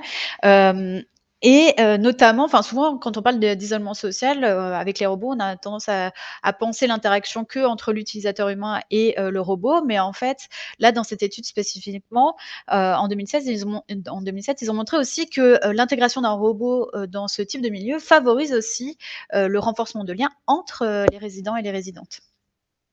Et enfin, ils peuvent être une aide au personnel soignant, comme par exemple pour alléger les tâches logistiques ou encore pour réduire certaines charges physiques et ou cognitives. Dans le milieu professionnel, de manière générale, ils peuvent être des guides touristiques, des professeurs de langue, des vendeurs. Dans l'hôtellerie, ils peuvent réaliser des tâches de service, d'accueil ou gérer les stocks, comme traiter les requêtes, détecter les préférences des clients, etc., etc. Donc, en fait, avec cet exposé, on comprend finalement que la robotique sociale, elle a un fort potentiel, en tout cas, pour améliorer dans certaines conditions la qualité de vie en étant un soutien, une assistance ou encore un moyen de réduire la pénibilité de certaines tâches. Mais ce qu'il faut voir aussi, c'est que les bénéfices de leur intégration ne doivent pas en fait occulter les problématiques, on va dire sociales ou psychosociales et éthiques que leur intégration peut provoquer et qui peuvent, pour une part, être à l'origine justement des freins à leur adoption. Notamment, par exemple, au sein des foyers, l'ambition d'avoir une meilleure sécurité pourrait se faire au détriment, par exemple, de la vie privée, avec une surveillance constante. Dans les écoles, si les robots sociaux peuvent permettre, par exemple, à l'enseignant d'optimiser son temps dédié à ses élèves, ça ne justifie pas, par exemple, une diminution de la proportion enseignants-élèves dans les classes. Et pareil dans les institutions de santé, quand bien même leur introduction aurait des effets positifs sur la santé des personnels soignants et des résidents, ça ne devrait pas se substituer systématiquement, on va dire, à la compagnie du vivant, en raison notamment de la dimension fondamentalement sociale de l'être humain. Et donc ces problématiques, pour une part, peuvent être en fait à l'origine des freins à leur adoption. Et dans ce contexte, donc avec plusieurs collègues, on s'est posé la question du degré d'acceptabilité de ces robots. alors c'était il y a quelques années, déjà, et on définissait l'acceptabilité du coup comme, l'étude de l'usage, effectif, mais également des jugements a priori, c'est-à-dire avant même une première interaction avec le dispositif. Et donc il va y avoir des questions, d'utilité perçue, de facilité, d'utilisation perçue, d'attitude, d'intention d'usage et cetera. Et dans cet objectif-là, on a réalisé ce qu'on appelle une scoping review qui visait à répondre à la question: est-ce que finalement les robots sociaux sont acceptés? Parce qu'en fait, c'était une époque aussi, quand j'ai commencé à travailler là-dessus avec les collègues, c'était une époque où il y avait beaucoup d'articles scientifiques qui sortaient. Qui commençaient toujours leur introduction par, les robots sociaux intègrent de plus en plus notre environnement, nos foyers et cetera. Ils sont plutôt bien acceptés. Or, il n'y avait pas encore, matière à dire qu'ils étaient justement, bien acceptés. Donc d'où l'idée de cette scoping review. Donc je vous passe les détails, méthodologiques, qui sont, disponibles avec les résultats, les datas et cetera. Tout est disponible en open science sur OSF. Et donc au final, sur les 376 articles qui ont été extraits, il y a 48 ont été sélectionnés, donc qui répondaient grosso modo à nos critères d'inclusion et d'exclusion. Et pour vous présenter les résultats les plus importants, on va dire, de la scoping, on a observé qu'il y avait à peu près presque 68% des articles qui montrent que les personnes ont tendance à accepter les robots sociaux. Hein. Autrement dit, les gens ont des attitudes plutôt positives à leur écart. Et il y a notamment plusieurs articles qui dérivent que, par exemple, les personnes âgées sont assez ouverts et positifs à l'idée d'être assistées par des robots sociaux. Dans ces 48 articles, il y a à peu près 12% qui montrent une acceptabilité, ce qu'on appelle ambivalente, des robots sociaux. Donc concrètement, ça veut dire qu'il y a certains aspects des robots qui sont reconnus comme étant des avantages, tandis qu'il y a d'autres aspects qui restent des freins à leur usage. Par exemple, on a pu observer que dans certains articles, le personnel soignant ou le personnel de santé est davantage favorable aux robots pour des tâches, par exemple, de rappel de médicaments, plutôt que pour des tâches où il faudrait manipuler le ou la patiente. Donc ça, c'est par exemple dans l'étude de Rantanen et collaborateurs en 2018. Et ensuite, il reste pratiquement 21% qui ne statuent pas en fait sur l'acceptabilité des robots sociaux de manière générale, tout simplement parce que ces articles-là, en fait, ils se focalisent sur les facteurs qui augmentent ou qui peuvent diminuer l'acceptabilité de leur dispositif après une manipulation expérimentale. Par exemple, si je fais varier tel facteur, est-ce qu'après interaction avec le dispositif, on l'accepte davantage ou pas? Par exemple, ça peut être la manière de présenter le robot. Est-ce que si je le présente de telle manière, ça augmente son acceptabilité ou pas? Donc, grosso modo, eux, c'est plutôt en lien avec les facteurs qu'ils veulent étudier expérimentalement. Donc, ce qu'on comprend, c'est que le niveau élevé d'acceptabilité de ces robots sociaux que l'on constate, en fait, on s'est posé la question s'ils pouvaient provenir d'intérêts industriels ou financiers. Et donc, c'est dans la charte Prisma aussi, dans la méthodologie, il faut également identifier, par exemple, les conflits d'intérêts, les financeurs, et cetera. Et c'est ce qu'on a fait. Et on voit que sur les articles sélectionnés, qu'il y en a presque 42% qui n'ont déclaré aucun conflit d'intérêts. Et le reste, en fait, tout simplement, ne le précise pas. Donc, ça ne veut pas dire qu'il y a des conflits d'intérêts, ça ne veut pas dire qu'il n'y en a pas. Ça veut dire que juste on n'a pas l'info. Mais grosso modo, en tout cas, dans presque la moitié, on voit qu'il n'y a pas de conflit d'intérêt indiqué. Par ailleurs, ce que l'on a observé aussi, c'est que la plupart des études ont mesuré ce qu'on appelle la phase d'acceptation. En fait, ce qu'il faut se dire, c'est que le processus d'acceptabilité, c'est un processus justement qui est complexe, en plusieurs phases, sur un continuum temporel.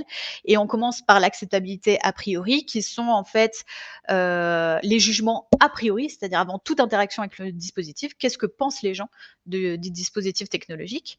Ensuite, on a une phase qu'on appelle d'acceptation. La phase d'acceptation, c'est justement là où on va mesurer tout ce qui va être utilité, facilité d'utilisation, etc. Bref, plein de déterminants comme ça de l'acceptabilité, mais juste après interaction. Et enfin, on a une phase que l'on appelle la phase d'appropriation. C'est lorsque la technologie intègre l'environnement, intègre les pratiques de l'utilisateur. Et donc, ce qu'on a observé, c'est que la plupart des articles mesurent l'acceptation, c'est-à-dire juste après une interaction avec le dispositif, ou l'acceptabilité a priori, c'est-à-dire avant toute interaction. Et donc, en fait, qu'est-ce que ça veut dire? Ça veut dire que tout simplement que très peu d'études mesurent l'appropriation, donc à savoir le degré d'intégration du robot dans la vie quotidienne. Donc il y a très peu d'études en milieu écologique et de manière et des études longitudinales, OK, avec plusieurs temps de mesure, etc. Donc le niveau finalement d'acceptabilité qu'on retrouve, le niveau élevé, hein, parce que après 67%, c'est quand même un niveau élevé d'acceptabilité. Ce niveau, il pourrait aussi provenir, donc là c'est des hypothèses, hein, en partie par un effet de nouveauté, parce qu'on a beaucoup d'acceptabilité a priori et de phase d'acceptation, ou par des jugements a priori plutôt positifs. Okay, donc ça c'est le constat que l'on fait avec cette scoping review. Donc, dans ce contexte, à la question est-ce que les robots sociaux sont-ils acceptés, on serait plutôt tenté de répondre oui. Ok. Toutefois, le problème, c'est qu'il est uniquement possible d'affirmer que l'acceptabilité est plutôt positive. Enfin, on peut affirmer ça que dans ce contexte-là. C'est-à-dire que l'acceptabilité, vu qu'elle est mesurée tout le temps, enfin souvent à court terme et souvent dans des conditions de laboratoire, l'acceptabilité élevée est interprétable que dans ces conditions-là et dans ces contextes-là. Et ce sont bien les études à long terme qui permettent de statuer sur l'adoption ou l'utilisation réelle et parfois une utilisation dont on n'avait même pas pensé de ces robots ou d'un dispositif technologie quelconque. Donc c'est vraiment sur le long terme qu'on voit comment la technologie est acceptée ou rejetée ou s'intègre parfaitement dans les pratiques, etc., etc. Ce qu'il faut aussi comprendre, c'est que, par exemple, ce qu'on a remarqué aussi comme limite, et Jérôme en a parlé tout à l'heure, du terme accepter, en fait, ou l'acceptabilité. Par exemple, nous, on a remarqué que le niveau d'acceptabilité des robots est assez élevé auprès des personnes âgées. Et sauf que ça pourrait, par exemple, ne pas relever d'un réel enthousiasme, mais plutôt de ce qu'on pourrait appeler d'un choix par défaut, quoi. C'est mieux que rien. C'est mieux que de ne pas avoir d'assistance, en fait. Et notamment, on voit aussi que, enfin, c'est mieux que rien face aux problématiques sociétales, par exemple, aux institutions hospitalières en sous-effectif. Je préfère être assistée par un robot que ne pas avoir d'assistance du tout. Et le verbe accepter, par ailleurs, a plusieurs significations, et c'est ce que disait Jérôme. Et accepter, ça peut renvoyer à la fois à un véritable choix, mais ça peut aussi renvoyer à un choix imposé et contraint. C'est parce que j'ai pas d'autre alternative que, oui, j'accepte d'être assistée par ce type de dispositif. Et c'est ce que vous et collaborateurs en 2014 ont montré quand ils se sont entretenus avec les participants de leur étude, où donc il me semble, je veux pas dire de bêtises, mais il me semble qu'ils ont interrogé à la fois le personnel soignant et les personnes âgées, les résidents. Mais potentiellement, ils ont interrogé que les résidents. Donc ça, je mets un petit, je sais plus trop exactement, mais grosso modo, quand ils ont interrogé les personnes âgées, ils ont relevé dans leur discours l'expression c'est un mal nécessaire. Donc, grosso modo, pour certains de leurs participants, c'était un mal nécessaire qu'elles accepteraient, ces personnes accepteraient, si elles n'avaient pas d'autre choix, afin de faciliter la vie quotidienne et notamment, par exemple, pourquoi pas le maintien à domicile. Donc, à partir de ces travaux, la question pour nous n'était plus de savoir est-ce que les robots sociaux sont acceptés, mais est-ce que les robots sociaux, parce que en fait, en soi, le dispositif a l'air plutôt d'être accepté, en tout cas, est perçu favorablement. Mais plutôt, est-ce que leur introduction, elle, est acceptable? C'était ça la question qu'on se posait avec les collègues. Et à partir de cette question-là, on a pu faire une revue de la littérature, donc plutôt un état de l'art, des freins et des avantages à leur introduction. Là, ce que je vais vous présenter, c'est à la fois des déterminants du frein au dispositif, mais aussi à son introduction. Alors, bien évidemment, c'est pas une liste exhaustive, hein, c'est plutôt des pistes de réflexion, et notamment, on a identifié dans la littérature plusieurs freins au dispositif. enfin l'acceptabilité, mais de la technologie en soi, du robot, quoi. Donc notamment, on va avoir, comme premier frein, comme premier déterminant, l'utilité, perçue du robot et ce qu'on identifie dans la littérature, c'est des robots sociaux qui manquent encore, de polyvalence. Bah, là, c'est une référence de 2009, donc dans le milieu des dispositifs technologiques, c'est une vieille référence, mais on va voir que, c'est encore un peu d'actualité, aujourd'hui. Donc ça manque de polyvalence, ça permet pas des interactions aussi naturelles, que souhaitées. Borel, quand il interrogeait, ses participants, les participants, ont qualifié, les robots d'interlocuteurs, décevants. Et donc en fait, ce qui se passe souvent, c'est qu'il y a un décalage entre les attentes, de l'utilisateur et l'interaction réelle, ce qui engendre en fait des réactions négatives, des utilisateurs. D'ailleurs, c'est ce dont parlait, Jérôme tout à l'heure finalement. Ces attentes qui sont inatteignables et on verra, pourquoi on a ces attentes-là. Mais grosso modo, le fait que les utilisateurs ont certaines attentes et la situation, l'interaction, réelle, bah, il y a un certain décalage qui se forme, qui crée chez, les utilisateurs, bah, des attitudes plutôt négatives. Et donc, en fait, ce qu'on remarque, c'est que, bah, leur limite, technique, fait que ça, diminue l'utilité, perçue et on a vu, des articles sortir justement sur le robot Pepper, la nécrologie d'un robot mignon mais inutile ou, encore le fait que là, il n'y a pas si longtemps encore, Aldébaran avait, mis en vote, leur robot, notamment. Et mais c'est ce que Jérôme parlait tout à l'heure sur, la différence entre les attentes des utilisateurs et ce qu'on peut leur proposer, qui est à travailler, en fait. Et c'est ce que disait encore Jérôme sur le manque de polyvalence, sur le fait que, bah, c'est très difficile pour un robot, comprendre son environnement et cetera. Ça demande vraiment, une ingénierie, complexe. Ensuite, on a le facteur de facilité d'utilisation perçue et notamment dans la littérature, on nous dit que, bah, une expérience antérieure avec une technologie, bah, ça favorise son acceptabilité. Sauf que, bah, le marché de la robotique, sociale, n'est pas, démocratisé, c'est assez, restreint, bah, ce qui rend difficile d'accès à ce type de dispositif et vu que c'est difficile d'y accéder, eh bien, c'est difficile d'avoir une première expérience directe, avec, ces, technologies-là et donc c'est potentiellement aussi un frein, à leur acceptabilité. On a également, identifié le contrôle perçu, le sentiment de contrôle sur la machine, que peut avoir l'utilisateur et ce qu'il faut, noter, c'est que si un robot est perçu, comme étant autonome, notamment dans la prise de décision, bah, cela peut venir menacer le contrôle de l'utilisateur, humain. Parce que tout simplement, l'utilisateur, il a besoin de savoir, qu'il peut intervenir, qu'il peut arrêter ou qu'il peut modifier l'action menée, par un système, autonome. Et c'est ce que moi j'avais trouvé dans mes travaux de thèse, qui sont encore d'autres travaux, différents. Mais, ce que j'ai trouvé dans mes travaux de thèse, c'est que plus les robots, semblent être, autonomes, heu, peu contrôlables, peu prévisibles, moins ils sont acceptables, en fait. Et tout à l'heure, c'est ce que disait, Jérôme sur le contrôle, le fait d'avoir ce contrat avec, l'utilisateur en disant: «Bah, voilà, si je fais ce geste-là, il va répondre de telle manière» et cetera. Bah, c'est, un facteur important parce que, l'utilisateur n'aime pas, on va dire, les comportements incontrôlables et peu prévisibles. OK? Ça peut déclencher, on va dire, une perception de menace, par rapport, au robot. Et un des facteurs aussi, c'est, le coût du robot. Donc entre le prix d'achat, les frais d'installation, les frais de maintenance du dispositif et cetera, c'est un certain coût, hein, qui fait que c'est encore assez, peu accessible.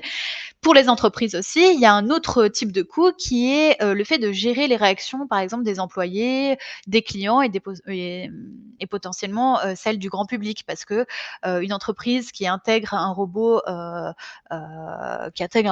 par exemple, dans ses locaux, bah, ça peut donner une image d'entreprise innovante, mais ça peut aussi donner une image d'une entreprise qui préfère les machines aux salariés humains. Et donc, heu grosso modo, qu'est-ce que ça veut dire, tout ça? Ça veut dire que les robots sociaux, en fait, ils peuvent être perçus, comme étant peu abordables, autant au niveau du coût qu'en temps d'accès, en fait. Et le fait qu'ils soient donc peu abordables, peu démocratisés, tout en ayant des fonctionnalités assez limitées, bah, finalement, c'est des choses qui peuvent freiner, son acceptabilité et plus loin, son appropriation. Donc ça, c'était, les freins vraiment associés au dispositif en tant que tel et ce qu'on a identifié comme étant des freins liés, par exemple, à son intégration, donc on va retrouver, par exemple, l'imaginaire collectif, ce que nous, les psychologues sociaux, on appelle les processus intergroupes ou encore les perceptions de menaces intergroupes et il y a encore la législation et l'éthique, mais ça, je passerai pas du temps, dessus.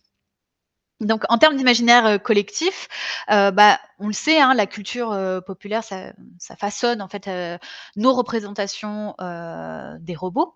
Donc dans les œuvres, populaires, on retrouve souvent en fait une image assez, dichotomique des robots sociaux. Soit ils sont décrits comme étant, bienveillants et dans l'humanité et cetera, par exemple comme le petit robot, Wall-E. Soit ils sont décrits, comme étant, malfaisants avec la volonté, de, remplacer les humains et cetera, comme dans par exemple iRobot. Et bref, dans tous les cas, quand bien même il y a cette dichotomie-là, dans tous les cas, ils sont quand même assez humanisés. D'accord? Donc ils expriment, des émotions, ils ont des comportements plutôt, sociaux et cetera. Et donc si on ajoute à cette conception, très humanisée, leur design assez anthropomorphe, voire humanoïde, plus la tendance qu'ont les gens, enfin les humains de manière générale, à attribuer des états mentaux aux objets. Donc les états mentaux, ça va être des intentions, des désirs, des émotions, et cetera. Et bien, en fait, tout ça, ça provoque chez l'utilisateur, enfin, en tout cas, l'utilisateur va inférer certaines capacités au robot. C'est-à-dire, souvent, dans l'imaginaire, ils sont humanisés. En plus, ils ont une apparence plutôt anthropomorphe, voire, humanoïde. En plus, de manière, on va dire, automatique, les processus socio-cognitifs font que je vais interagir avec lui, de manière, comme si je le ferais avec, les homologues, humains et tout ça fait que, du coup, je vais inférer certaines capacités au robot comme, une certaine intelligence, une certaine autonomie dans la prise de décision et cetera et cetera. Et donc tout ça peut rendre les robots, menaçants. Et souvent dans la littérature, on parle de technologie takeover ou de syndrome de Frankenstein, c'est-à-dire le fait de penser que la technologie, pourrait prendre le pas en fait, substituer, l'humain. Autre frein aussi, c'est, ce que nous en psychologie sociale on appelle les processus intergroupes. Donc en fait, ce qu'il faut comprendre, c'est que, en fait, c'est ce que je disais tout à l'heure, c'est qu'on a des processus socio-cognitifs, des schémas sociaux, par exemple, que l'on va, activer, si je puis dire, quand on parle avec un homologue humain et ces mêmes schémas sociaux, ces mêmes processus socio-cognitifs vont s'activer lorsqu'on va, interagir avec un agent non humain. IA, agent virtuel, robot et cetera. Et d'autant plus quand en plus on a, une charge cognitive assez, limitée. Ce qui peut, conduire à l'application de processus intergroupes. Donc les processus intergroupes, c'est, grosso modo, c'est du moment que je perçois que, l'autre, l'entité qui est en face de moi, fait partie d'un autre groupe ou de mon groupe, bah, je vais interagir de manière différente. OK, donc c'est eux versus nous ou alors si l'autre fait partie de mon groupe, je vais, interagir avec lui de manière différente. Et donc, ce qui va se passer, c'est que du moment que je catégorise socialement, les robots sociaux, que je les perçois comme, des agents, sociaux par exemple, bah, je vais venir les associer à des groupes d'appartenance. Et en fait, ça va avoir un effet sur comment je vais interagir et percevoir le robot social. Et notamment en fonction de, par exemple, si je présente le robot comme faisant partie de mon groupe. Par exemple, si je dis qu'il a été conçu dans le même pays ou dans lequel je suis née versus dans un autre pays, ben, je vais interagir avec lui de manière différente. Et c'est ce que ont montré, par exemple, Hessel et Brandt en jouant sur la nationalité de conception, grosso modo, du robot. Et ils ont montré que, bah, qu'il peut y avoir des biais de favoritisme en deux groupes. Je vais favoriser le robot qui a été conçu dans le même pays, d'où je viens. Par exemple, je vais lui appliquer des traits plutôt de compétences, etc. Je vais le trouver plus intelligent que l'autre robot, etc., etc. Donc des biais de favoritisme de groupe que l'on retrouve dans les processus intergroupes de manière générale entre humains. Des stéréotypes de genre en fonction de si le robot est genré féminin ou masculin, je ne vais pas interagir de la même manière. Souvent, par exemple, un robot genré féminin qui réalise des tâches stéréotypées féminines, je vais le préférer à un robot genré féminin qui réalise des tâches stéréotypées masculines et inversement. Je vais également lui prêter plutôt des traits communaux, c'est-à-dire l'agréabilité, l'amabilité, la chaleur, etc. Alors que si c'est un robot genré masculin, je vais plutôt lui prêter des traits associés à la compétence, comme la détermination, etc. Donc ça, c'est ce qu'ont montré Essay et Hegel en 2012. Mais aussi, on a des travaux récents sur l'application de stéréotypes raciaux dans les interactions humain-machine. En fonction, encore une fois, de comment est présenté le robot, je pourrais appliquer des traits raciaux caractéristiques au groupe d'appartenance ethnique, par exemple. Donc c'est ce qu'ont montré Bartnek et collaborateurs en 2018 et c'est ce que nous, on essaye de réaliser en ce moment. On réalise une variante de l'étude de Bartnek en contexte français. Donc, en fait, ici, qu'est-ce qu'on veut dire par processus intergroupe? Pourquoi ça serait un frein? Parce que nous, en tant que psychologues sociaux, on se pose la question quant à son intégration à ce robot social-là. Est-ce que, en fait, finalement, son intégration, elle risque pas de renforcer finalement les stéréotypes déjà préexistants? C'est un peu ça la question derrière. Il y en a d'autres qui se posent la question, mais par exemple, justement, juste pour les IA ou les agents conversationnels, dont on sait qu'ils peuvent aussi renforcer les stéréotypes de genre, par exemple. Et ensuite, on a aussi un troisième frein qui sont associés aux perceptions de menaces intergroupes. Donc, les perceptions de menaces intergroupes ont été étudiées, enfin le modèle théorique a été étudié dans les relations entre humains, mais depuis 2017, on peut aussi l'appliquer aux interactions humain-machine. Et notamment, en fait, ce qu'il faut comprendre, c'est que dans la littérature, on a identifié 2 types de menaces intergroupes, les menaces identitaires et les menaces réalistes. Donc les menaces identitaires, elles touchent les valeurs et l'identité de mon groupe. C'est-à-dire s'il y a un groupe auquel j'appartiens pas qui touche les valeurs et l'identité de mon groupe, pour moi, ça va être un exogroupe menaçant. Et les robots sociaux, du fait de leur présence, de leur fonctionnalité, ou encore justement de leur apparence, ou en fait des imaginaires qu'ils suscitent, eh ben, ils peuvent questionner ce qui définit la nature humaine, son essence, sa spécificité par exemple. Et donc il y a comme un sentiment qui peut surgir de ce sentiment de réduction de la frontière entre eux, les robots, et nous, les humains. C'est en ça qu'ils peuvent être menaçants sur l'identité. Et en termes de menaces réalistes, donc les menaces réalistes, c'est les menaces qui touchent particulièrement la sécurité et le bien-être de mon groupe. Et la première crainte que l'on observe quand dans la littérature humain-machine, la première crainte à exprimer, eh bien, c'est celle de se voir remplacée en fait dans le monde du travail par les robots. Et donc, tout simplement, c'est ce que disaient Dumouchel et Damiano en 2016, c'est qu'à la base, les robots, ils sont conçus pour être plus performants que les travailleurs humains, tout en coûtant moins cher, et sans fatigue et sans plainte. Donc initialement, c'est quand même ça, l'idée de base.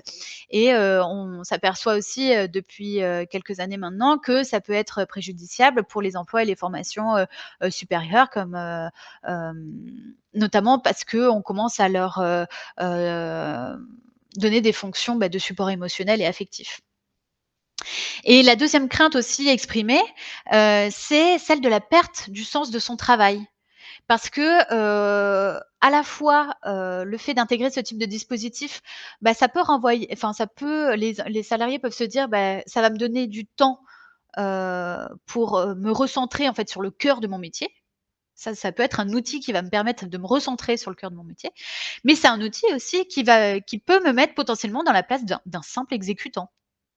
Donc c'est le type d'inquiétude, d'interrogation en tout cas qu'on peut identifier dans la littérature. Et une troisième crainte aussi, c'est au niveau de l'espace privé, l'intégration de ces robots dans l'espace privé, ce qui interroge aussi le respect de l'intimité bien sûr et de la sécurité notamment des données avec eh bien, le fait que ces robots sont des dispositifs quand même intrusifs, notamment dans les milieux, dans les foyers, qui peuvent, on va dire, qui peuvent enregistrer des datas de manière constante.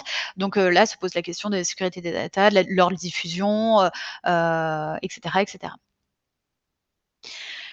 Donc tout ça pour dire qu'en fait cette présentation, elle visait surtout à identifier plusieurs pistes de réflexion, quant aux raisons pour lesquelles, on pourrait être réticent, à l'idée d'adopter une technologie telle que, les robots, sociaux.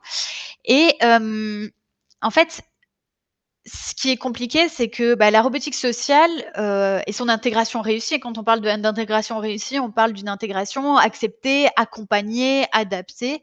Bah, en fait, ça semble être vraiment une question, d'équilibre. On nous dit que, pour que la machine soit efficace, bah, il faut qu'elle ait un certain degré d'autonomie, mais on voit bien qu'il ne faut pas qu'elle ait trop d'autonomie parce qu'après ça peut, venir menacer mon sentiment de contrôle et je peux, me pas sentir en sécurité parce que je j'ai pas l'impression de contrôler justement la machine et ses prises de décision et cetera. Pour interagir, par exemple, avec, les humains, il faut que les robots sociaux aient un certain niveau d'anthropomorphisme, hein, pour qu'on se comprenne dans les signaux sociaux et cetera, dans la communication verbale et non verbale. Sans être une mauvaise imitation de l'humain parce que ça peut générer de l'inconfort. Tout à l'heure, on voyait sur la diapo de Jérôme, l'Uncanny Valley, bon, qui reste encore une hypothèse, hein, qui est assez critiquée, mais ça peut quand même générer, de l'inconfort. Et bah, dans les foyers, par exemple, le robot social, bah, on comprend bien qu'à la fois, il pourrait avoir cette mission heu, de veiller sur ce qui se passe, dans le foyer, mais il ne faut pas non plus qu'il bafoue, la vie privée avec les questions de data et cetera. Donc tout ça pour dire que l'étude de l'acceptabilité des robots sociaux, ça permet aussi, de concevoir une robotique sociale adaptée et non subie, heu et ça permet d'identifier les mécanismes, psychosociaux sous-jacents, qui va nous permettre en fait d'observer dans quelles conditions les robots sociaux, et où leur introduction, n'est pas du tout acceptable parce que ça génère de l'inconfort, parce que ça génère de l'insécurité, parce que ça peut générer une perception de menace et cetera. Ou dans quelles conditions, à contrario, ils peuvent, vraiment devenir un outil, d'amélioration de la qualité de vie comme on a pu le voir dans différents environnements. Donc voilà, c'était un peu, c'était des pistes de réflexion, encore, d'actualité, je pense encore aujourd'hui. Voilà, merci. Merci beaucoup Dale pour ton intervention. Est-ce qu'on a des questions ou pas? Vous pouvez lever la main. Sinon, peut-être en attendant, je vais peut-être commencer par une première question. Bon, alors vous avez bien montré que c'était un processus complexe, l'acceptabilité et l'acceptation, que ça dépendait des contextes, etc. Un moment dans votre slide sur les imaginaires collectifs, vous avez parlé des enjeux liés aux narratifs qu'on construit autour de la robotique, mais aussi des designs qui créent des attentes. Et en fait, j'ai l'impression, mais alors je ne suis pas psychologue cognitif ou autre, que tout ça, ça renvoie un peu à un concept qui s'appelle l'affordance. C'est-à-dire que le design d'un objet va susciter son utilisation et les attentes qu'on va avoir derrière, si j'ai bien compris le concept. Est-ce que c'est un concept que vous avez beaucoup vu employé en robotique ou pas nécessairement? Et s'il a été employé, comment? Alors de cette manière-là, par cette entrée-là, non. Moi, j'ai beaucoup travaillé sur l'anthropomorphisme et notamment, bon ça revient, mais par contre, ce que j'ai fait dans mes travaux, c'est que j'ai dissocié l'anthropomorphisme ou design anthropomorphique, donc l'apparence, de l'anthropomorphisation, c'est-à-dire le fait, d'attribuer des états mentaux, un certain esprit en fait à la machine. Et ce qu'on peut, voir, c'est que l'anthropomorphisme, donc le design anthropomorphique, comme par exemple le fait d'avoir une tête, un tronc, des bras, des jambes ou pas et cetera. Bon bref, un certain degré, de ressemblance, avec l'humain, quand bien même par exemple, Miroka ou Miroki n'ont pas de jambes, ils ont quand même un design anthropomorphe avec une tête, un visage, des yeux, un tronc et cetera. Et donc en fait, en tout cas, ce que moi j'observe dans mes études de thèse, c'est que l'anthropomorphisme, d'apparence, de design, elle a, une utilité et ça permet en fait aux utilisateurs de, savoir de donner en fait comme un guide comportemental, savoir comment se comporter en fait avec la machine parce qu'elle leur ressemble un peu. Donc c'est assez «bien accepté» entre guillemets. Heu, alors jusqu'à un certain niveau, hein, comme j'ai dit, parce qu'après, trop d'anthropomorphisme, d'apparence, ça peut générer de l'inconfort. Mais en tout cas, quand on a un certain degré, d'anthropomorphisme, au niveau du design, ça permet justement juste de savoir comment interagir avec la machine. Par contre, quand, en termes d'anthropomorphisation, c'est-à-dire quand j'attribue des états mentaux, donc des intentions, des désirs, des émotions et cetera à la machine, là, c'est un peu plus complexe et là, ça devient, plutôt un frein, en fait, à l'acceptabilité du robot. Parce que tout de suite, on s'imagine intelligence, tout de suite, on s'imagine autonomie dans la prise de décision et donc pas de contrôle sur la machine, je sais pas, ce qui va se passer et donc c'est en lien aussi avec, le fait qu'elle soit imprévisible. Donc le non contrôlable et imprévisible, ça engendre ça. Et donc, c'est ce que disait Jérôme tout à l'heure, c'est très compliqué avec les attentes des utilisateurs parce que en fonction de leur design et ça c'est corrélé, en fonction du design, de l'apparence de la machine, on s'attend à certaines capacités intelligentes, d'autonomie et cetera et et en même temps, trop d'autonomie, trop d'attention, trop de désirs, trop d'états mentaux, ça peut être menaçant, pour le contrôle, la prévisibilité et cetera. Donc c'est comme ça que moi, en tout cas, j'ai, envisagé les choses dans mes travaux. C'est pas en termes j'ai pas employé, la notion d'affordance. Ok, merci beaucoup. Peut-être une deuxième question. À un moment, vous avez énoncé les limites du concept d'acceptabilité, notamment liées au fait que souvent c'est une acceptation qui est un peu imposée ou par dépit. Jérôme aussi, au début de son intervention, avait un peu souligné quelques limites. Voilà. Et parfois, on entend même des limites sur le fait que c'est une caution un peu pour les entreprises d'acceptabilité. Donc voilà, beaucoup de débats autour de ce concept. Peut-être que vous y êtes moins confronté quand vous travaillez avec des psychologues, mais est-ce que vous avez pu voir, est-ce que vous avez pu voir des alternatives conceptuelles qui seraient peut-être un peu plus consensuelles? J'ai déjà entendu parler du concept de désirabilité. Est-ce que voilà. Alors, non, pas tout à fait. En fait, c'est le problème avec l'acceptabilité, c'est que c'est un nom qui commence à être, un peu, enfin qui est on va dire qui est un peu marketing et qui commence alors qu'en fait, c'est un vrai, processus, et qui engendre aussi, tout à l'heure, on parlait de co-conception. Bah, non, ça met les SHS vraiment dans les projets d'ingénierie, enfin de robotique, d'ingénierie de manière générale pour les dispositifs technologiques. C'est le travail sur l'acceptabilité qui permet, le mieux d'intégrer les SHS, les facteurs humains, les interactions humain-machine parce qu'on intègre en fait les potentiels utilisateurs avant même que la technologie soit conçue, pour, par exemple identifier les besoins et cetera, jusqu'aux premières interactions, donc aux premiers prototypes, jusqu'à, le dispositif en tant que tel, puis le suivi. Le problème étant, c'est que, en fait, souvent, on appelle les SHS pour l'acceptabilité quand le produit est déjà conçu.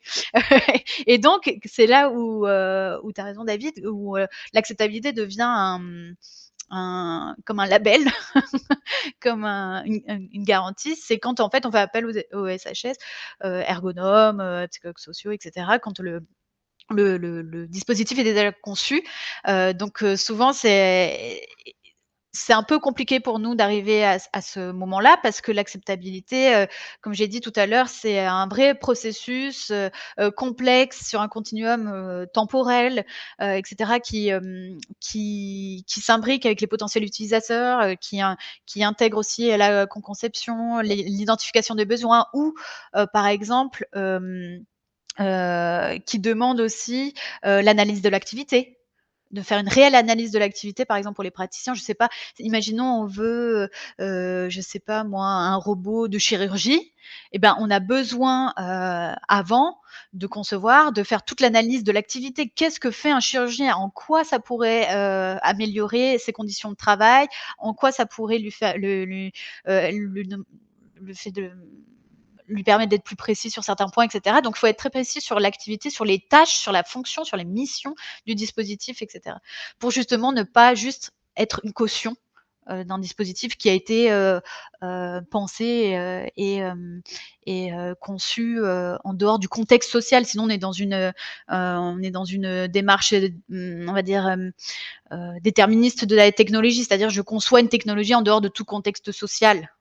Donc c'est un peu, c'est dommage parce que c'est souvent à ce moment-là qu'on atterrit un peu à côté et donc qui diminue l'utilité perçue, notamment des dispositifs.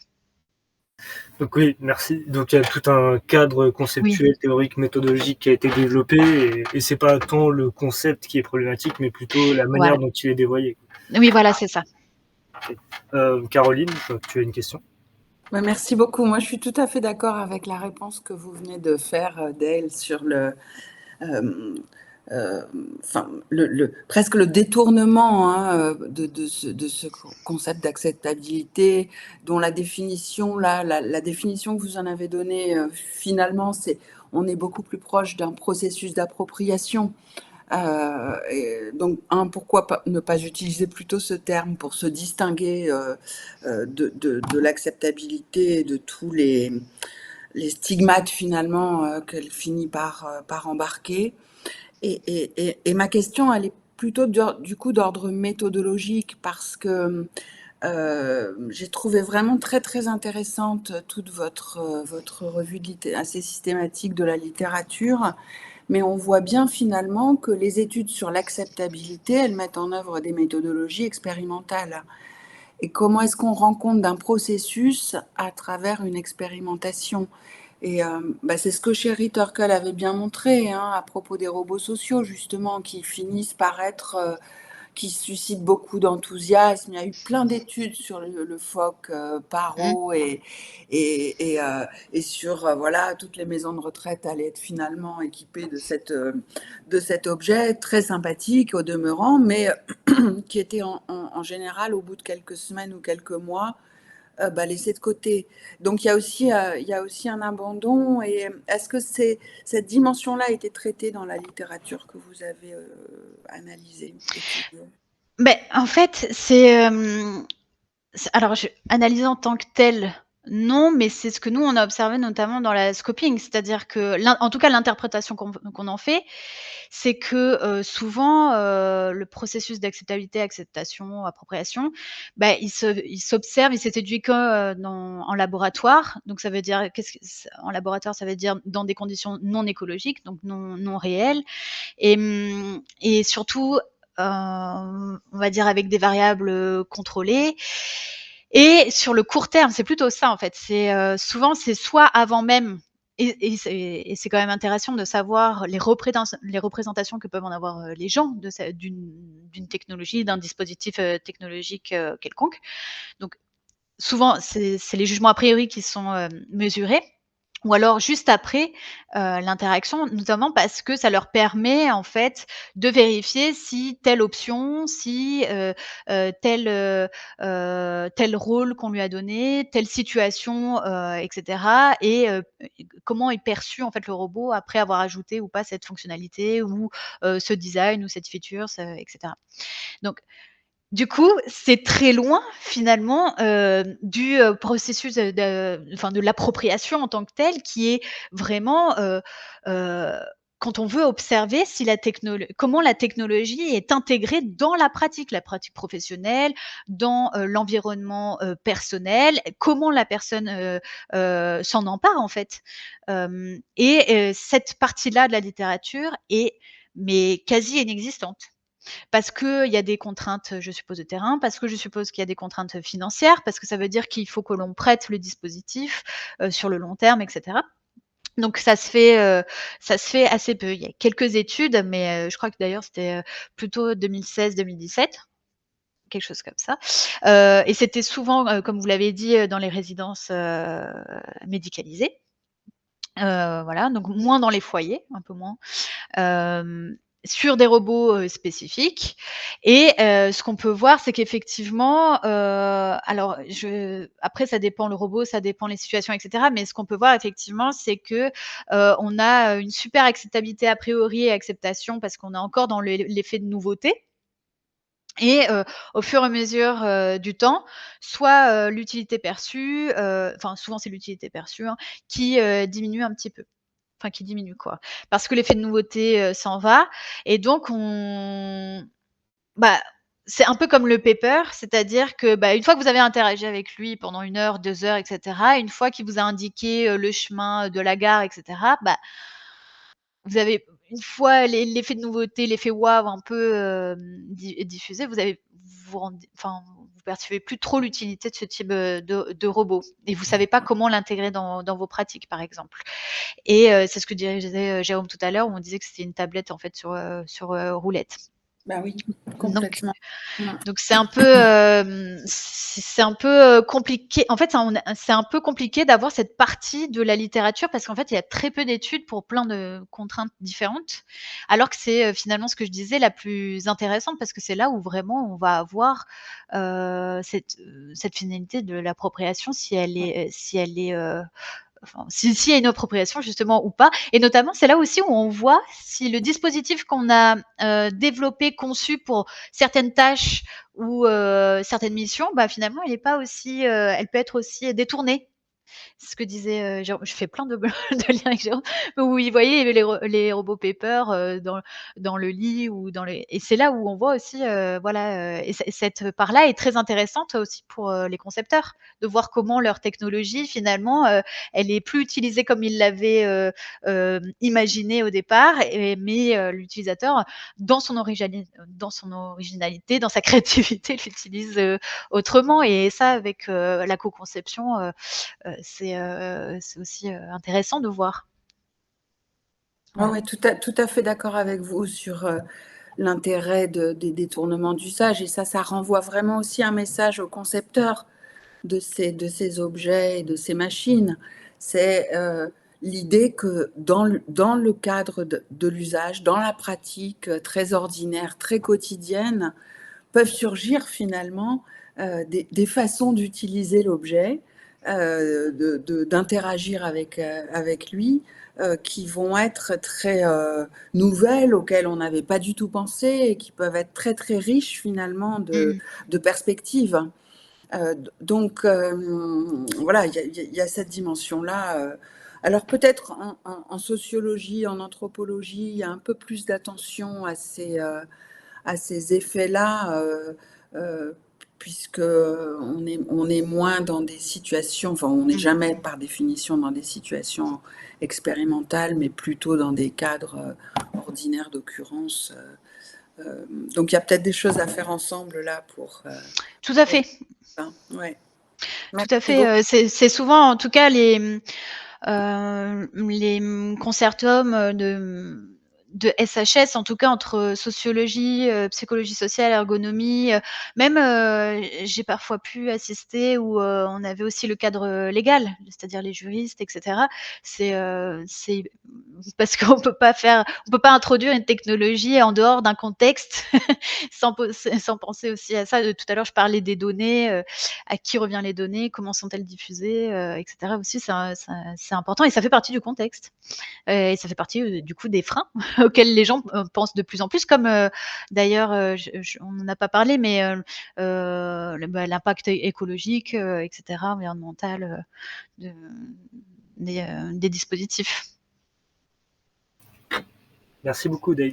Peut-être une dernière question très rapide. Il me semble que dans le cadre de vos thèses, si je ne dis pas de bêtises, vous avez aussi mené des travaux plus empiriques en milieu éducatif, c'est ça? Sur l'acceptabilité des robots ou non?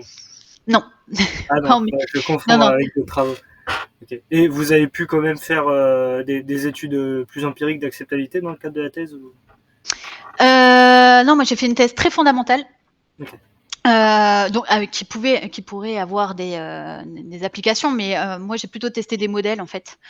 Donc vraiment une thèse très fondamentale avec, en fait j'ai beaucoup travaillé sur la perception de contrôle et comment en fait l'anthropomorphisme, le fait d'humaniser, plutôt en termes de l'anthropomorphisation, donc plutôt en termes d'états mentaux et cetera, pouvait être un moyen, pour la personne de reprendre le contrôle. C'est-à-dire si j'arrive à savoir, les intentions, de la machine, par exemple, ça me donnait un guide sur comment, elle interagit, donc elle est potentiellement plus prévisible et donc potentiellement plus acceptable. Mais c'était pas tout à fait les résultats que j'ai trouvés, mais voilà, c'était vraiment très fondamental comme thèse. Merci. Désolé d'avoir confondu. Alors. Bah, pas de souci. Il y en a pas mal des travaux donc sur l'acceptabilité. Alors il est 17h55, on va gentiment conclure la séance. Bon, on pourrait la conclure méchamment, mais ça ira pour aujourd'hui. Hop, donc bon, on n'a pas eu besoin finalement de faire le débat puisque on va dire que les deux interventions étaient très riches, donc voilà. Donc rapidement pour conclure, alors je partage juste les liens également dans le chat. Hop.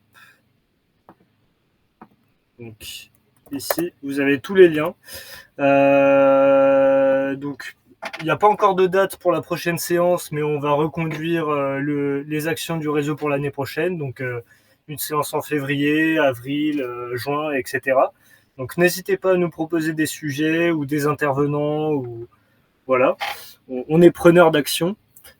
Si vous avez des questions, vous pouvez nous contacter à l'adresse mail que vous verrez dans la slide qui vous est partagée.